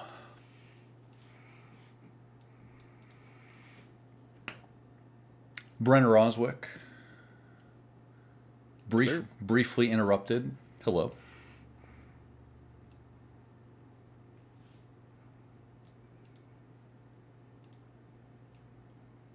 Brenner, you find yourself somewhere shabby. Historians have long observed that a war is followed by lean, hard years.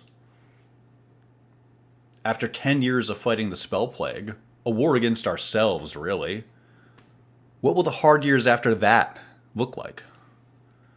Maybe something like this, you wager. You find yourself in the headquarters of the Oswick Company. There's a battle map on the table. One of your soldiers, have you met him before? Frank Hosford, looks up at you.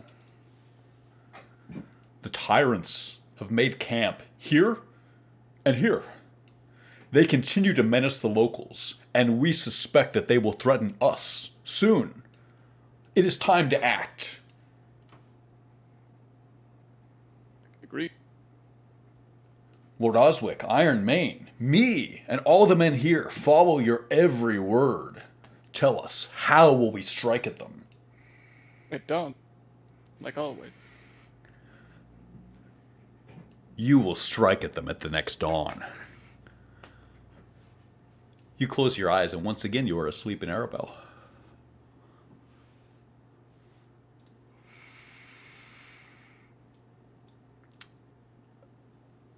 It stands to reason nothing gold, falling asleep in the garden perhaps, I think.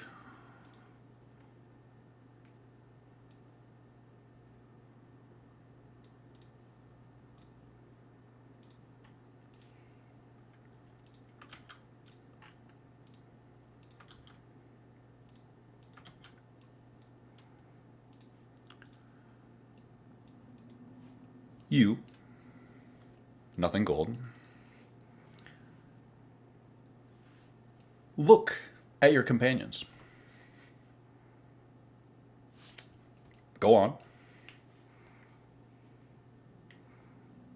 You are different from them, nothing gold.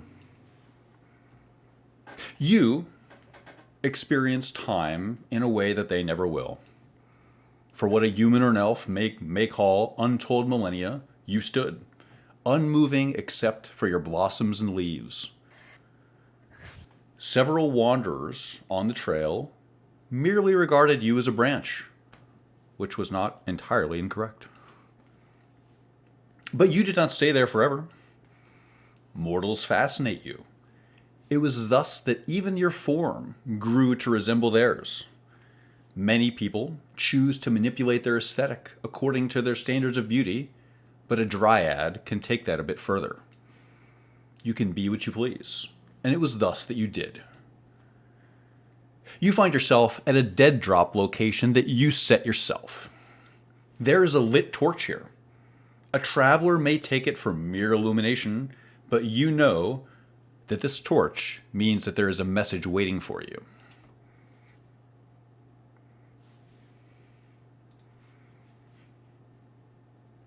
She scans the tree line for a second and then slinks towards the bridge. There's muddy ground here.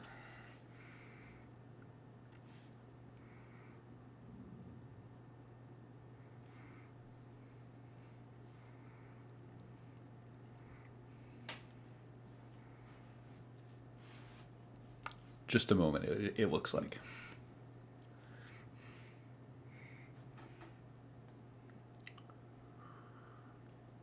Welcome back, Nothing Golden. You scan the tree line for a moment, and then, venturing here, you find muddy ground. Next to the torch, you can see a buried tube. She'll extinguish the torch with a wave of her fingers and search in the dark for the buried message. It's easy to find. Nothing Gold, this is no dream, but a memory. There's something in your character chat. You close your eyes, and once again, you are asleep in Arabel.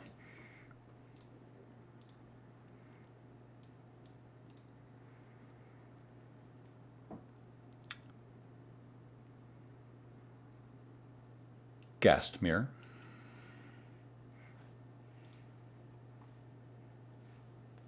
Feeling dreamlike.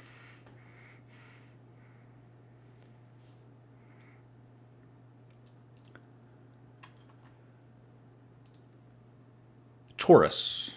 Always imagine Waterdeep as one big library. You, Gastmere, know the truth. There are far more interesting places in the most interesting city in Faerun. You find yourself somewhere more like that. The air is smoky with incense. Arcane candles, blues and purples, provide interesting angles with which to illuminate faces. You are yourself, but you have received the perfect gift. You are young again. A harpist is playing. Someone orders a house red. You find yourself 6 years in the past. A memory. You are making an important decision. Or the circumstances of your life are as such that this decision has already been made for you. It is as such that you find yourself at the bar of the Torn Veil at 120 West Street in Waterdeep. Someone is sitting with you. Someone you know. By Salune, Alyssa, you look gorgeous tonight. Ah, Trisander, the rogue. He must want something. But you already know that, and furthermore, you already know what he is about to ask you. This is you merely reliving your past. This already happened, and yet here it is, an open and fresh wound. This is merely the start of a chain of events, and it always makes you angry at the unpredictable times when you remember this piece of your story. It comes randomly. Washing the dishes? Your unguarded mind imagines Miocene killing an artist and plates become ceramic projectiles. You change the bandage on this memory too many times, and thus it is always fresh. Just like the vodka on the warm breath of Trisander as he finally tells you what he wants. I want to rob the Waterdavian Contemporary. The art museum? Let me tell you my plan. He looks from side to side in the crowded bar. The harpist is still playing. We make convincing forgeries and swap them in the night. It is strange to listen to a man who you kill less than a month later, but he seems very alive right now. So tell me, Gastmere, how did a bored, upper-class girl get talked into robbing an art museum? Oh, the key word is bored. Besides, when you seem to get away with things without anyone noticing, you'll just have to keep doing things until somebody does notice. You are awaiting getting caught. And perhaps someday you will be. You blink, and this is all merely your past once again. Sleep well, Gastmere.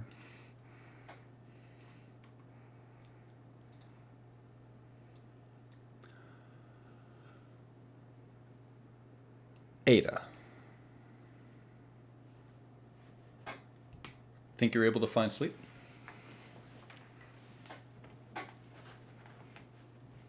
I think I'm exhausted.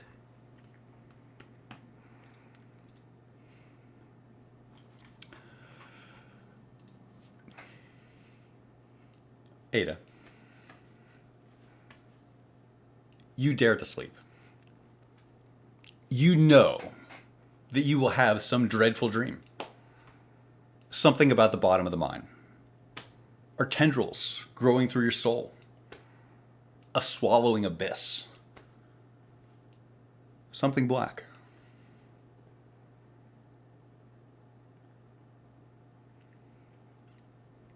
But no. It is nothing like that. Rather, it is actually quite lovely.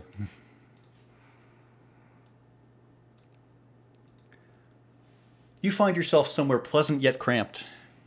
You know where you are. Suzail, 6 years ago, in your little city apartment. There are many, many sheafs of paper here. They offer a variety of similar slogans. Ada for you, Ada for council, elect Worthware this November. It goes on. You have tried a variety of brandings. Worthware is worth it? Maybe we don't use that one. Politics is harder than it looks, isn't it, Ada? You find yourself in your little city apartment on 3460 West Park Street in the Garment District of Suzail with your two energetic young campaign staffers, Sarah Montrechard and Craig Dale. They are here because they are perfect idealists, and it is thus that they do not mind working on a Sunday. They adore your big ideas. Wait, Ada, you did remember to bring your big ideas to the stream, didn't you? They are both waiting for you to say something. Whoops. You have a way of following the thread of your thoughts and forgetting about the people right in front of you, something that's never changed.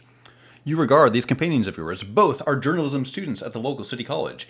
They were unique companions to you during one of the best times of your life, when you ran for office. You're just dreaming, Ada, but what happened 6 years ago? This is a memory, not a fantasy. What did you campaign on? Sarah snaps her fingers. AW, focus! The debate's tomorrow.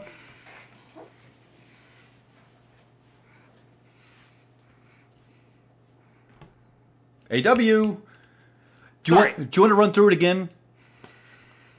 Yeah, we should stick to the issues. We're running on a platform of the people, and we need to remind them of that. We can't get sucked into this character debate. No one would ever impugn your character, Ada, but we're so glad you want to talk about the issues. Let's talk about HMR 1576, Her Majesty's Resolution 1576, the Magic Act, making arcane grants in Cormyr. Are you for or against magic users, Ada? It's a complex issue, but voters will only be able to understand broadly where you stand. This means subsidies for magic schools, jobs programs for spellcasters, taxpayers paying for people just like you. Absolutely, I stand for it, and everybody in this city should stand for it if they care about the well-being of the people. We can do far more good than we can do bad. Craig Dale cuts in. AW, how do you want us to portray you on the posters? Why'd you reject the copy with Mr. standing behind you? What's the problem, AW? We need to be bigger than Mistra. We're for the people. Mistra was Big Brother. Mistra was over our heads. We can survive without her. Lastly, one last thing. Ada, AW, should we outlaw mercenaries? Cormier has a long tradition of certifying and regulating adventurers. We can criminalize the penalties for adventuring without permission. We have come to know of a rogue group known as the Griffin Company. Should we outlaw groups such as theirs? Might be a good time to stand up for something, AW.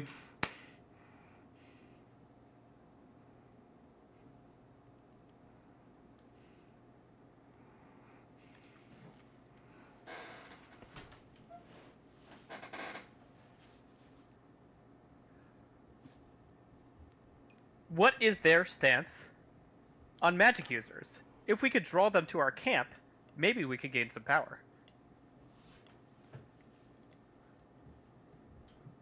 You talk into the night with your strategists. You close your eyes, Ada, and it is no longer one of the best times of your life, but one of the worst. Go back to sleep.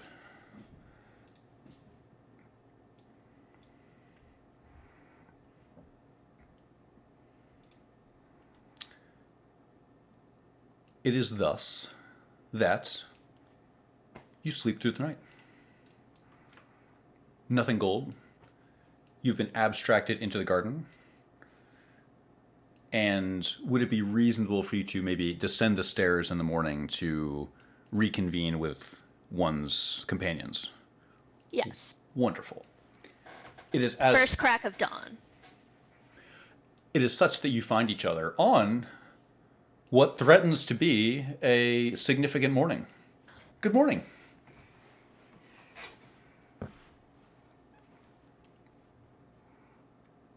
Does anyone smell sulfur? Sure, it's nothing. Good morning. Welcome to September 3rd. Brenner will take his time to get back into his arm. Head back into the court lobby. I'll try and get clean the best I can.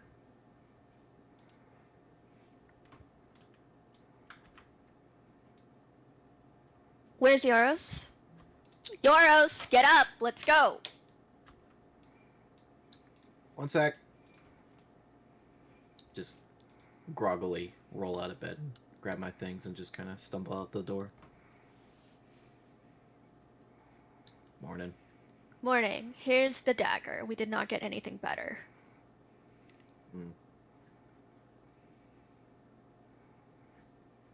That's a bummer. We might be able to in the future, but this is what we have for you for now.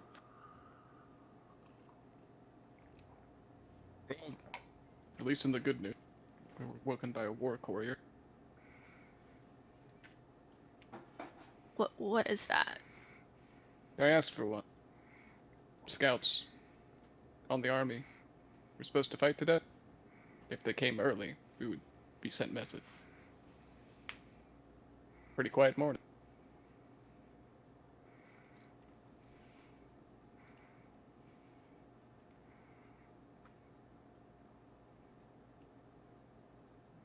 Brenner, what you're saying is consistent with your understanding of these things. It is peculiar that if there was a break of dawn attack, surely dawn broke somewhere. You don't hear the sounds of a siege. Across the table, we are underground currently, correct? There is no windows looking outside. That is correct, yes. Yes, these are stairs leading downward. And has Taldred and Gasmir rejoined the party, or are they just chilling in the room still? Taldred is still in his room. Oh, he is receiving a lot of banging on his door. Inside you can only hear what could be described as fussing, I suppose. Yeah. Up and at him. I'm Gasmir going.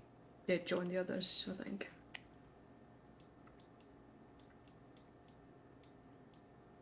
At least hearing a response from an awake Taldred, Brenner will join the party.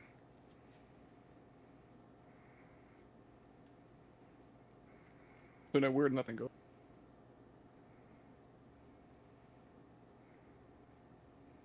Sorry, what'd you say? He said, so no word, as he points upstairs. No, there's just a smell in the air like Gastmere. Sorry, like sulfur, like lava, like. Can we go? Yeah. Forbes said that he was going to speak with us this morning, yes? Is it daybreak or is it before?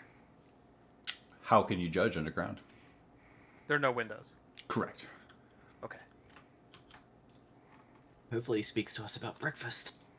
Is there actually a smell of sulfur, or is that just upstairs? Or is that a coy aside? You sniff at the air. Is it your imagination? It's hard to say, isn't it, Brenner? In any case, sulfur's not good. We should go. Aldrich! We're leaving! Finally, Taldridge's door opens. He goes, yeah, I'm coming, okay? You see this shit right here? You think this just happens? It doesn't, alright? I take it his hair is well done now. Everything is well done.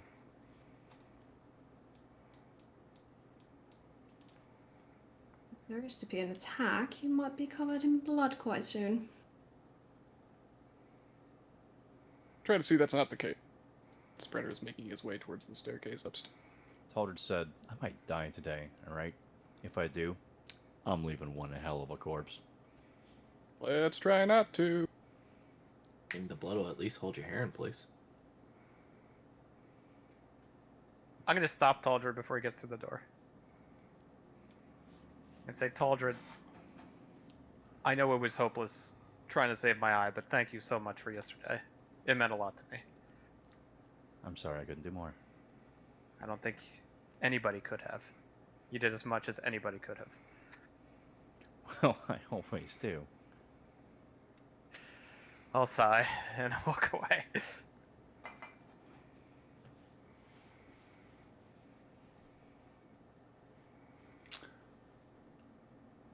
Ascending the stairs. Believe that to be the case. Are you able to... Can I cease being the spirit of Gasmere? Do you have Gasmere control again? Is it working? Yes. Wonderful. Is this approximately your marching order? I see that Yoros and Ada are currently side by side. Resolve that however you like, but is this your marching order going up the stairs? Euros is ahead of me. Yoros is ahead of you. Understood.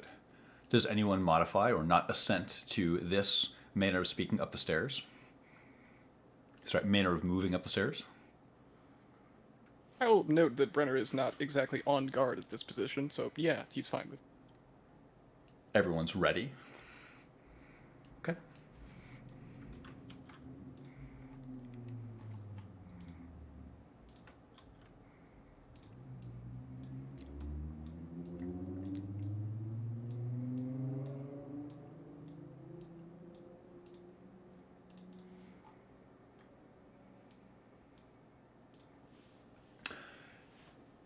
You see two guards waiting for you at the top of the stairs.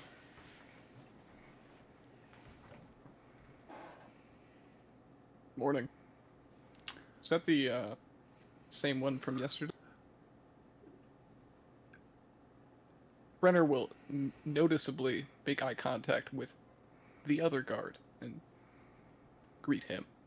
Good morning. He looks a bit hurried this morning. He says, Smithfield requested that you come to us on the walls. If you're ready to go and quite prepared, I think we're a bit behind schedule. We worry that the attack could happen any sec. As he says that, the other guard, Samantha Ruthenberg, walks over and gets in your face, Brenner. Which fucking one of you went to that shop last night?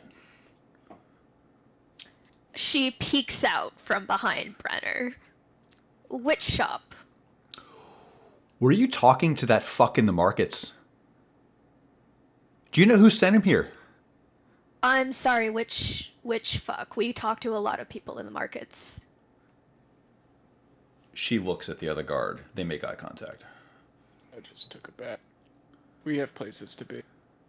Brenner is clearly pushing his arm and body between the two guards as if to move towards the wall. They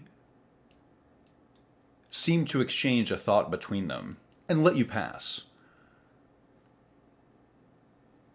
She watches you. Nothing gold. As you are exposed up the stairs, she leers a bit over you. She's 5'8", and especially looking down you on the stairs, it seems like she's trying to be imposing. Come on, then. To the walls. I will. We'll tie this up after. I promise we will. I will call I promise we'll tie this up. Don't talk to her that way. Who the fuck are you?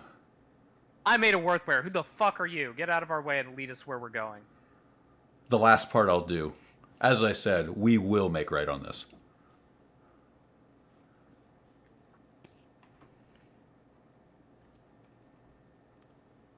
If you are ready,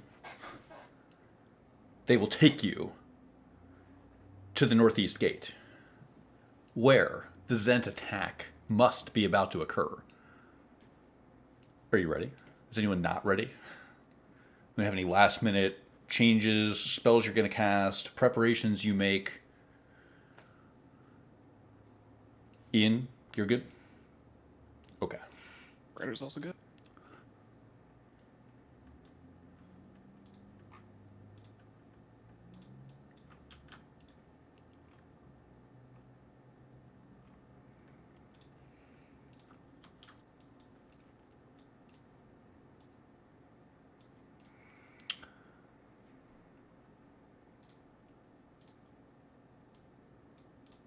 You find yourself somewhere familiar, but the faces have changed.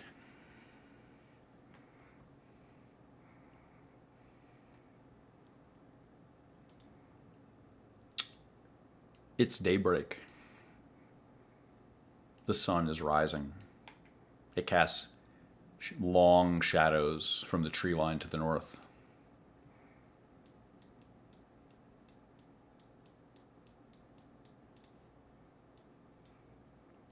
Looking up, you can see figures on the battlements. Familiar figures. The way to access the battlements is through the gatehouse, should you choose to join the people who clearly want you there. Up we go. Brenner says, looking back over his shoulder.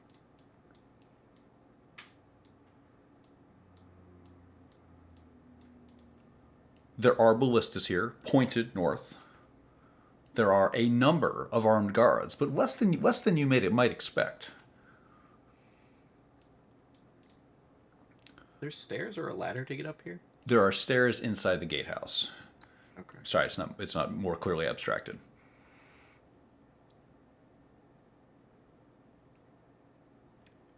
As you approach, you see John Smithfield, of all people, very happy to see you. He has an entire retinue with him today. Says, Brenner Oswick, Yoris Thanalion, Ada Worthware, come. How fortuitous that you should be with us today.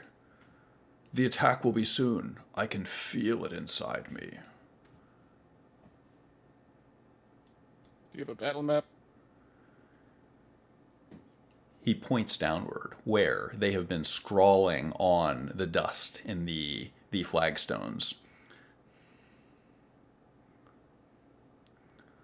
Brenner Oswick, I have so many questions for you. Should you be able to help us arrange our troops? Can you do that? Dude, what do we have? We have... And he offers an inclusive arm wave, beckoning people over to him. He walks to the northern wall and points out toward the horizon. Well, where to start? What about pitch? We have 2 cauldrons of it. We can set it up on either side of the gate. Now, having the pitch up here, it presents some risks. Fires must be lit below them to keep them pourable, and the pitch itself poses a hazard. But it might be helpful in defending against the onslaught. Yes. Brenner says almost dismissively, I've used pitch before. It's best placed next to the gate. Down below, you hear hoofbeats. It's a single scout wearing Cormyrean colors. He calls up to Walter Forbes. Nothing. Forbes nods down at him. The scout rides away. Smithfield has other questions for you, Oswick. What about our 2 medics? They aren't combatants, but you could have them either with anti-venom kits or suture kits. Which do you think would be advantageous? Why can't they bring both? As he's looking directly at Taldred at this point. Taldred would speak up and say anti-venom. Anti-venom kits. Very good. We have rumors that the Zent employ barbed weapons with poison. Oh, yes, they do. We will send for the medics, and they should be here soon, equipped with anti-venom. We also, down below, we have a single lancer on horseback.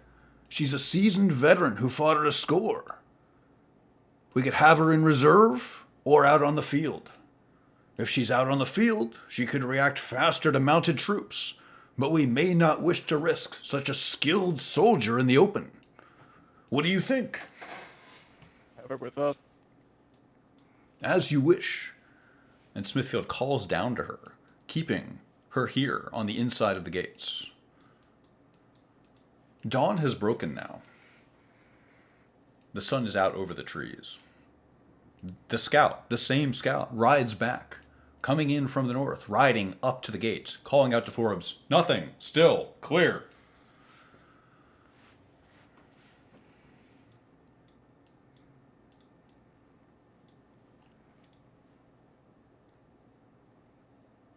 Taldred approaches John Smithfield. Says, Mr. Smithfield, what did your vision show about this attack? A massive, sudden blow. I could imagine soldiers pouring through the trees, and then suddenly, a sudden, massive outpouring.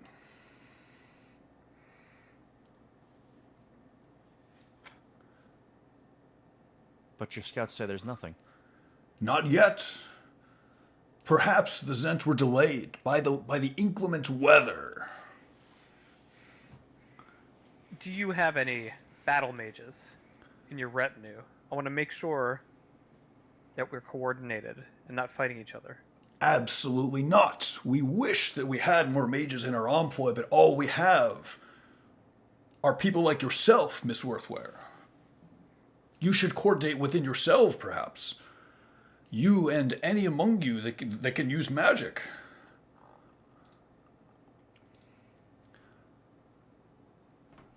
Is everyone in the temple from the Radiant Heart here? From what you can tell, it's hard to match As one in for one. It's left undefended. Perhaps. Mr. Smithfield, where are your portals? The portal mechanism for the Temple of the Radiant Heart, you saw it. Yes, it's in my office. You saw it in the quarter during the mission briefing, I'm sure.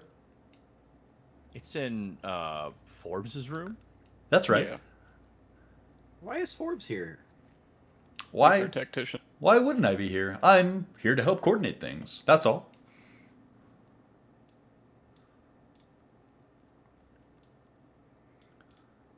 He Ritter holds presses his hand up towards Walter. Well, Well, what?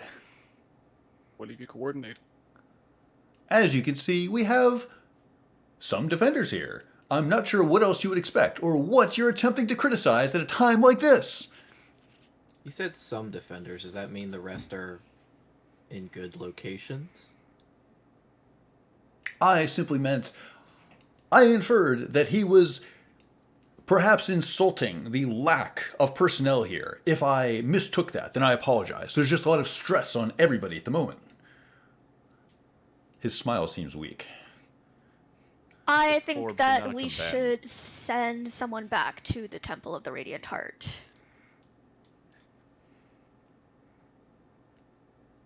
I can go myself if nobody wishes to accompany me. I mean, Go. for what? Brenner, Yeah. should we use flaming arrows?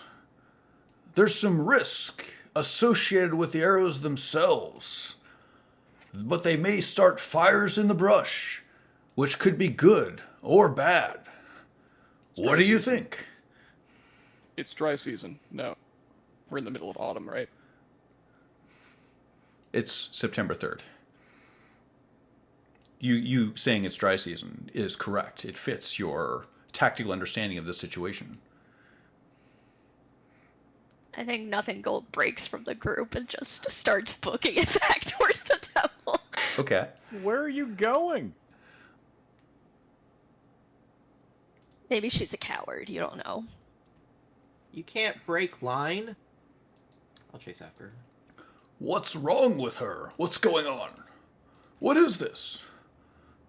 What are we doing? There's no time to chase after nothing gold. What It'll about... only take a second. Should we get a translator? What if we take prisoners? What languages do you all speak? One at a time, please. Language. Every language? Yeah. Perhaps we should document them.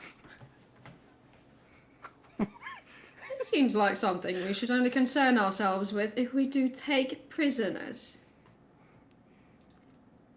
One or two wouldn't hurt. It's wonderful to have so many polyglots on the lines. In my experience, when we take prisoners of war, it will be critical to interrogate them quickly. Don't you agree? Or, Oh, yes. or would it be better to do the interrogations the next day? I think we're putting the cart before the horse here. We want to survive this invasion, yes? The scouts rides up again. This time he doesn't say anything. Him and Forbes just shake their heads at each other. Smithfield sees this and says, "No, I'm sure of it. The attack happens this morning. Be patient. Trust me." Then let's talk about that instead of hypotheticals that are a week down the line. How are we going to defend the city? How many archers do you have? Do you have a number? 3. You can see Three. Brenner placing his helmeted head within his hands as he is turning away from this room and walking away. Miss Worthware, we've done our best with the limited resources that we have. We have 3 archers. We have 5 men from the Arabellan city guard. We have 1 lancer. We have one monk. He seems to be reaching the end of his list. He puts his hand on the monk of Soon, who is standing next to you. He puts his hand on his shoulder. We have a monk of Soon. He looks over there. We have a divination warlock who can see the unseen. Perfect. Where's that warlock? He's right there. What should I call you? I will address the warlock. You feel like you've seen him before. Oh no. He says, "You can call me Lawrence." He was at the Temple of Sirik, was he not? Do you say that out loud? You were at the Temple of Sirik, were you not? Yes, I'm a worshipper of Sirik. I fail to see how that's relevant to this I'm just specific connecting situation. the dots, okay? Was there something specific you had for me, or... Yes. You dabble in divination arcana. I do. I would like to know where the Armiozo are. Anything about them. He says, "One moment." I can't believe this is not prepared. He casts a spell from the Shadow Weave. Make an Arcana check.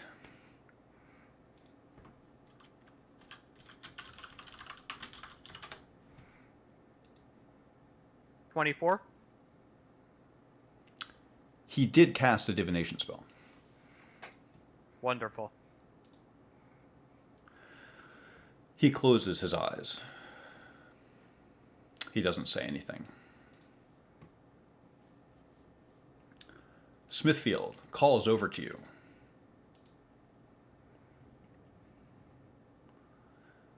there's a problem. It seems that our second anti-venom kit is not fully stocked.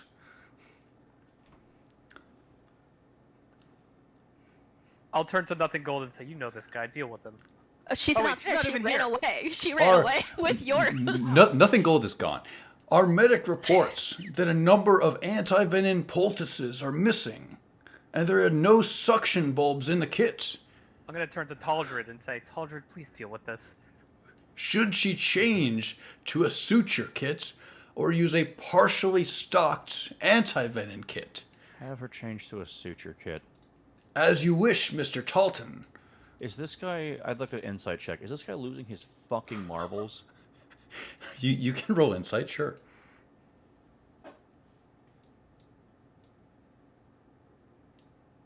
Eight. I'll have to roll inside on the fact that Gasmere looks like she's about to lose her fucking temper, but she's just kind of staring. Staring at what? Smithfield, I guess. She's also looking a bit dubious, like she doesn't look like she's expecting this army to be pouring from the woods, but she does occasionally like look towards the woods just in case a broken clock might be wrong once a day.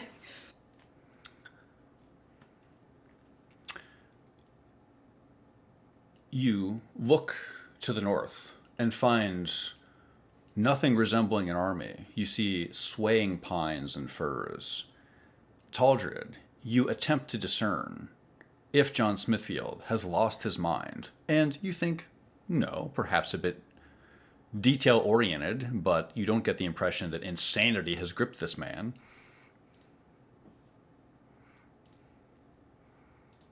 The scout rides by again and gives a 0 and then an OK with his hand. Taldred turns to Ada. He says, Ada, do you have anything that would keep an eye out? Do you magic that can scout? I don't. I can deal with them once they're here, but this man should be able to determine something. That's his specialty. Let's. I'll shrug and say, "I'm sorry." Assuming that something is arriving and we haven't been creatively duped. Let's check in on Euros and Nothing Gold. You cut down East Rose Boulevard, and I'm assuming you don't stop in the markets. One assumes you go back to the Temple of the Radiant Heart. One moment.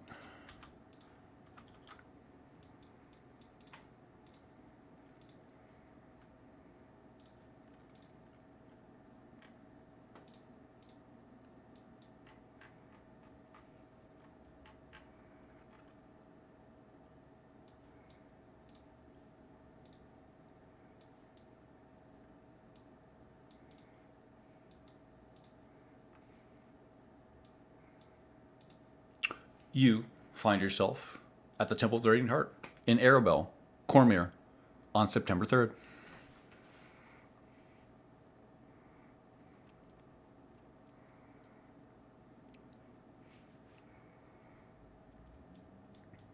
So Yoros is like yelling after Nothing Gold, right? Yeah, correct. I'm trying to chase you down. You are Yeah, she very doesn't quick. stop. Yeah. She will book it immediately into the temple. You see a single guard, a paladin of the Radiant Heart, walking in patrol. He sees you, seemingly recognizes you, and gives you a deep nod. Helm watch you. Helm watch you as well. Is everything all right here? As far as I know. He continues, walking in a patrol route.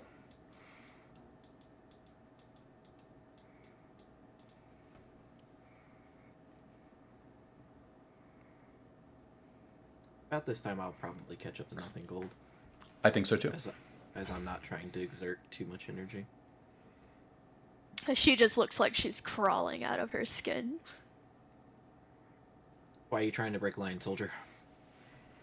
Who are you calling soldier? You. I do not report to you. regardless, why Why did you run break line? to go after She's- you? She is still walking, so as they're talking, probably, she is making a beeline towards Forbes' office. What has gotten into you? The door is closed. Is it locked? Trying it with your hand, it is locked.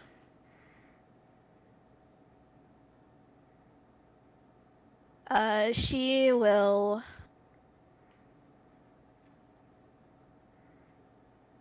I think turn around and look to Yoros and say,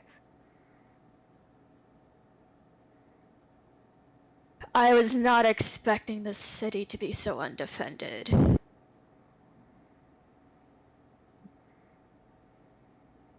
Now that you mention it, the budget cuts are a bit extreme, don't you think? Since we've been isolated to the temple, it seemed like there was far more than there actually is, yes? Yes, and you're familiar with war, working with other soldiers, battalions, these sorts of things. Yes.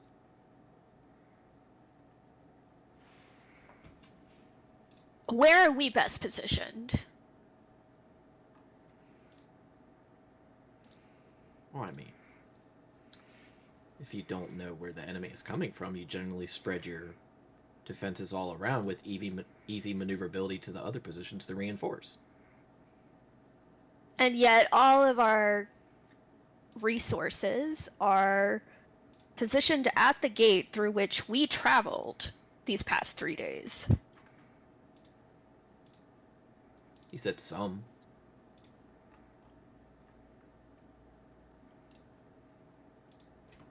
Are you insinuating that's it?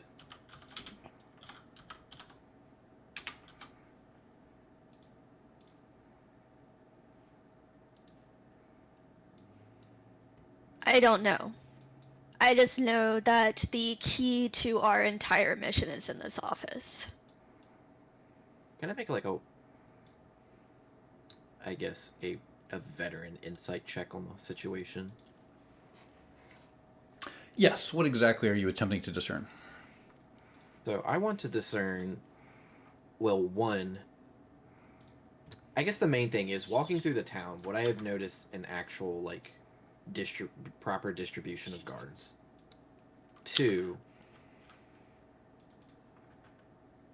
is that gate, well, one, just like from over the table, is that the only gate into the city?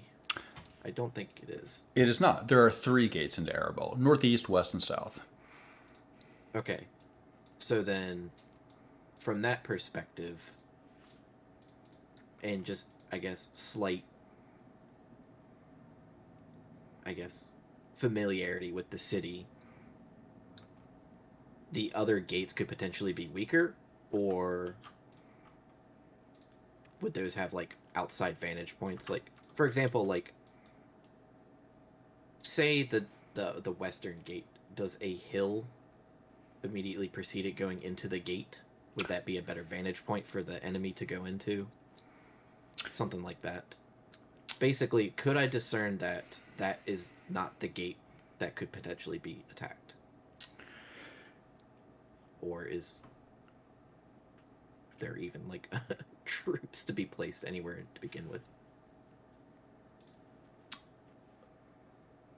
Let's go back to your very first question, which was walking through the city. Does the guard presence seem abnormal? You know that Cormir has been reduced to almost nothing. And it is such that here in the free city of Arabel, it is reasonable to expect little guard presence. These people have to be paid with something, and there's only so many featherbeds they can give their out-of-town spellcasters. You get the impression that a good tactical view of the other gates might require that you reconnaissance them on foot or have a topographical map. But however, your instinct that potentially another gate might be a better way to attack from, you think this seems well founded. I mean, what could make more sense than something like that?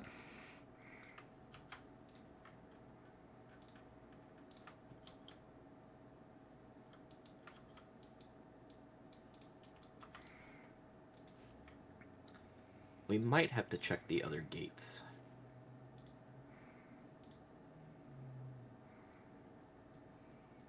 I think we can get around quickly enough if we need to. Okay, yes, I'll go with you. And then before she goes, she'll arcane lock the door. You cast a spell from the Seldarine. You glow with power. You cast Arcane Lock on Forbes' door. Checking back in at the northeast gate.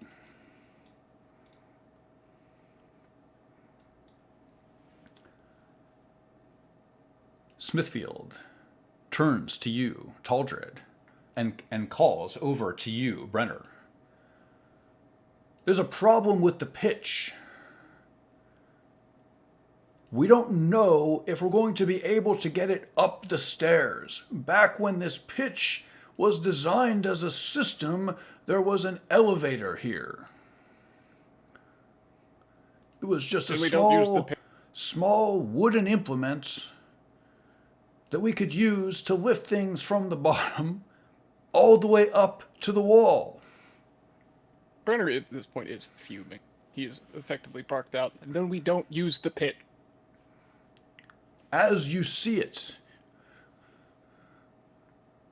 Helm and pulls I... Walter Forbes aside. You do so. You running logistics on this shit show? Are you serious right now? Ada Worthware, Lissa Gastmere. You watch as Taldred Talton pulls Walt Forbes aside. But something far more immediate catches your attention. Lawrence, the warlock,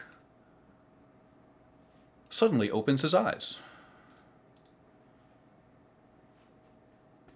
He looks around and holds up his hand. Says, "Excuse me." Yes. There's a new power in the realms. Hail Cyric. Quite an announcement. Bow to the Black Dawn. Oh, wonderful. Anyone take a reaction? Charges. Gasmere draws steel. You put your hands on the hilt of your sword. Charges inside Lawrence's robe detonate. Immediately, there is a crushing wave of force, blinding light, a deafening crunch.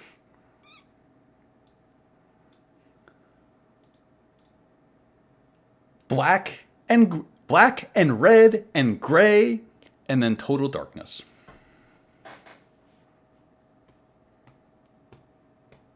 And we end the session. Yay, fucker. That's the cliffhanger for 2 weeks? Are you shitting me? It is. You blew me up just like that. I just lost an eye. He's got a knack for using grenades, man. We should have had our eyes in. Just There's across also the table. pitch up here. And actually, the pitch was below us, as was indicated by our pal. I think we're true. good on that. Across the table, I do find that my boy Brenner is currently missing from this explosives area. Give me one. Yes, you were off by. Yes, your positions will be corrected momentarily. Appreciate it. I just wanted to make sure that Brenner was still at least an icon on the map, and I didn't immediately need to go make a new Brenner.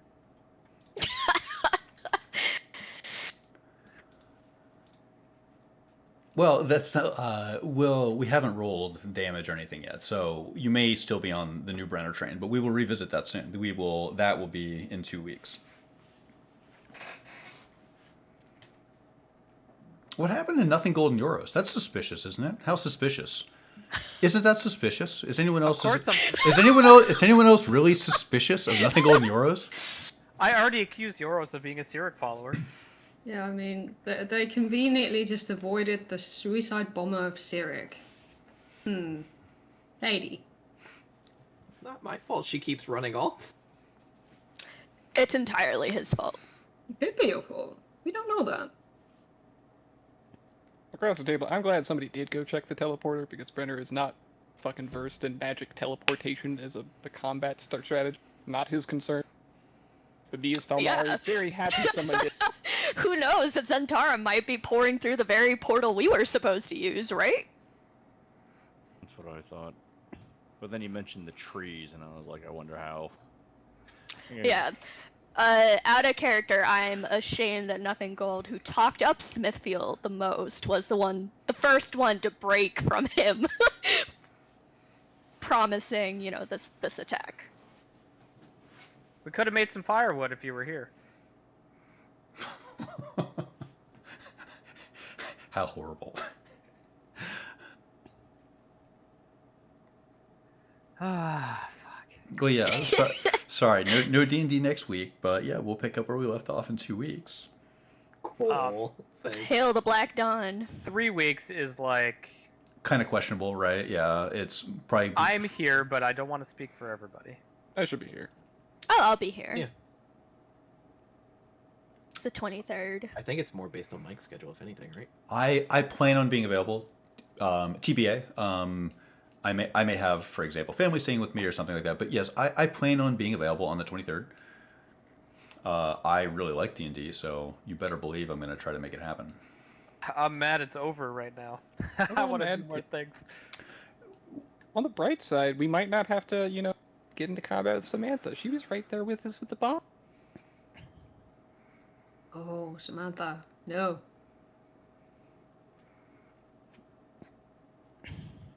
Sorry, guys. This is actually just turning into a Yoros and Nothing Gold campaign. We're just gonna be running around like Scooby-Doo. Yeah, see, when they were fighting, it was a fake fight to throw you off. It's all along. It all makes sense now. This is one of those shows where they introduced a ton of characters that you could never keep track of, just so they can kill them off and then funnel things down.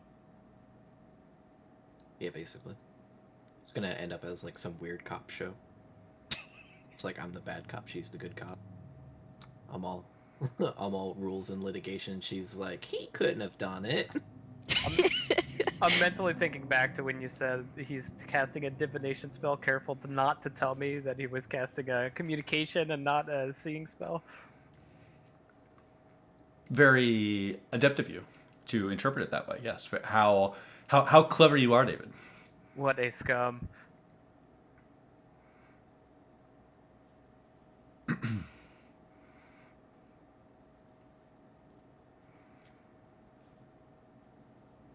Well, that's it. Well, I mean, we can hang right here. Let me turn off the stream and all this stuff. Give me 1 second.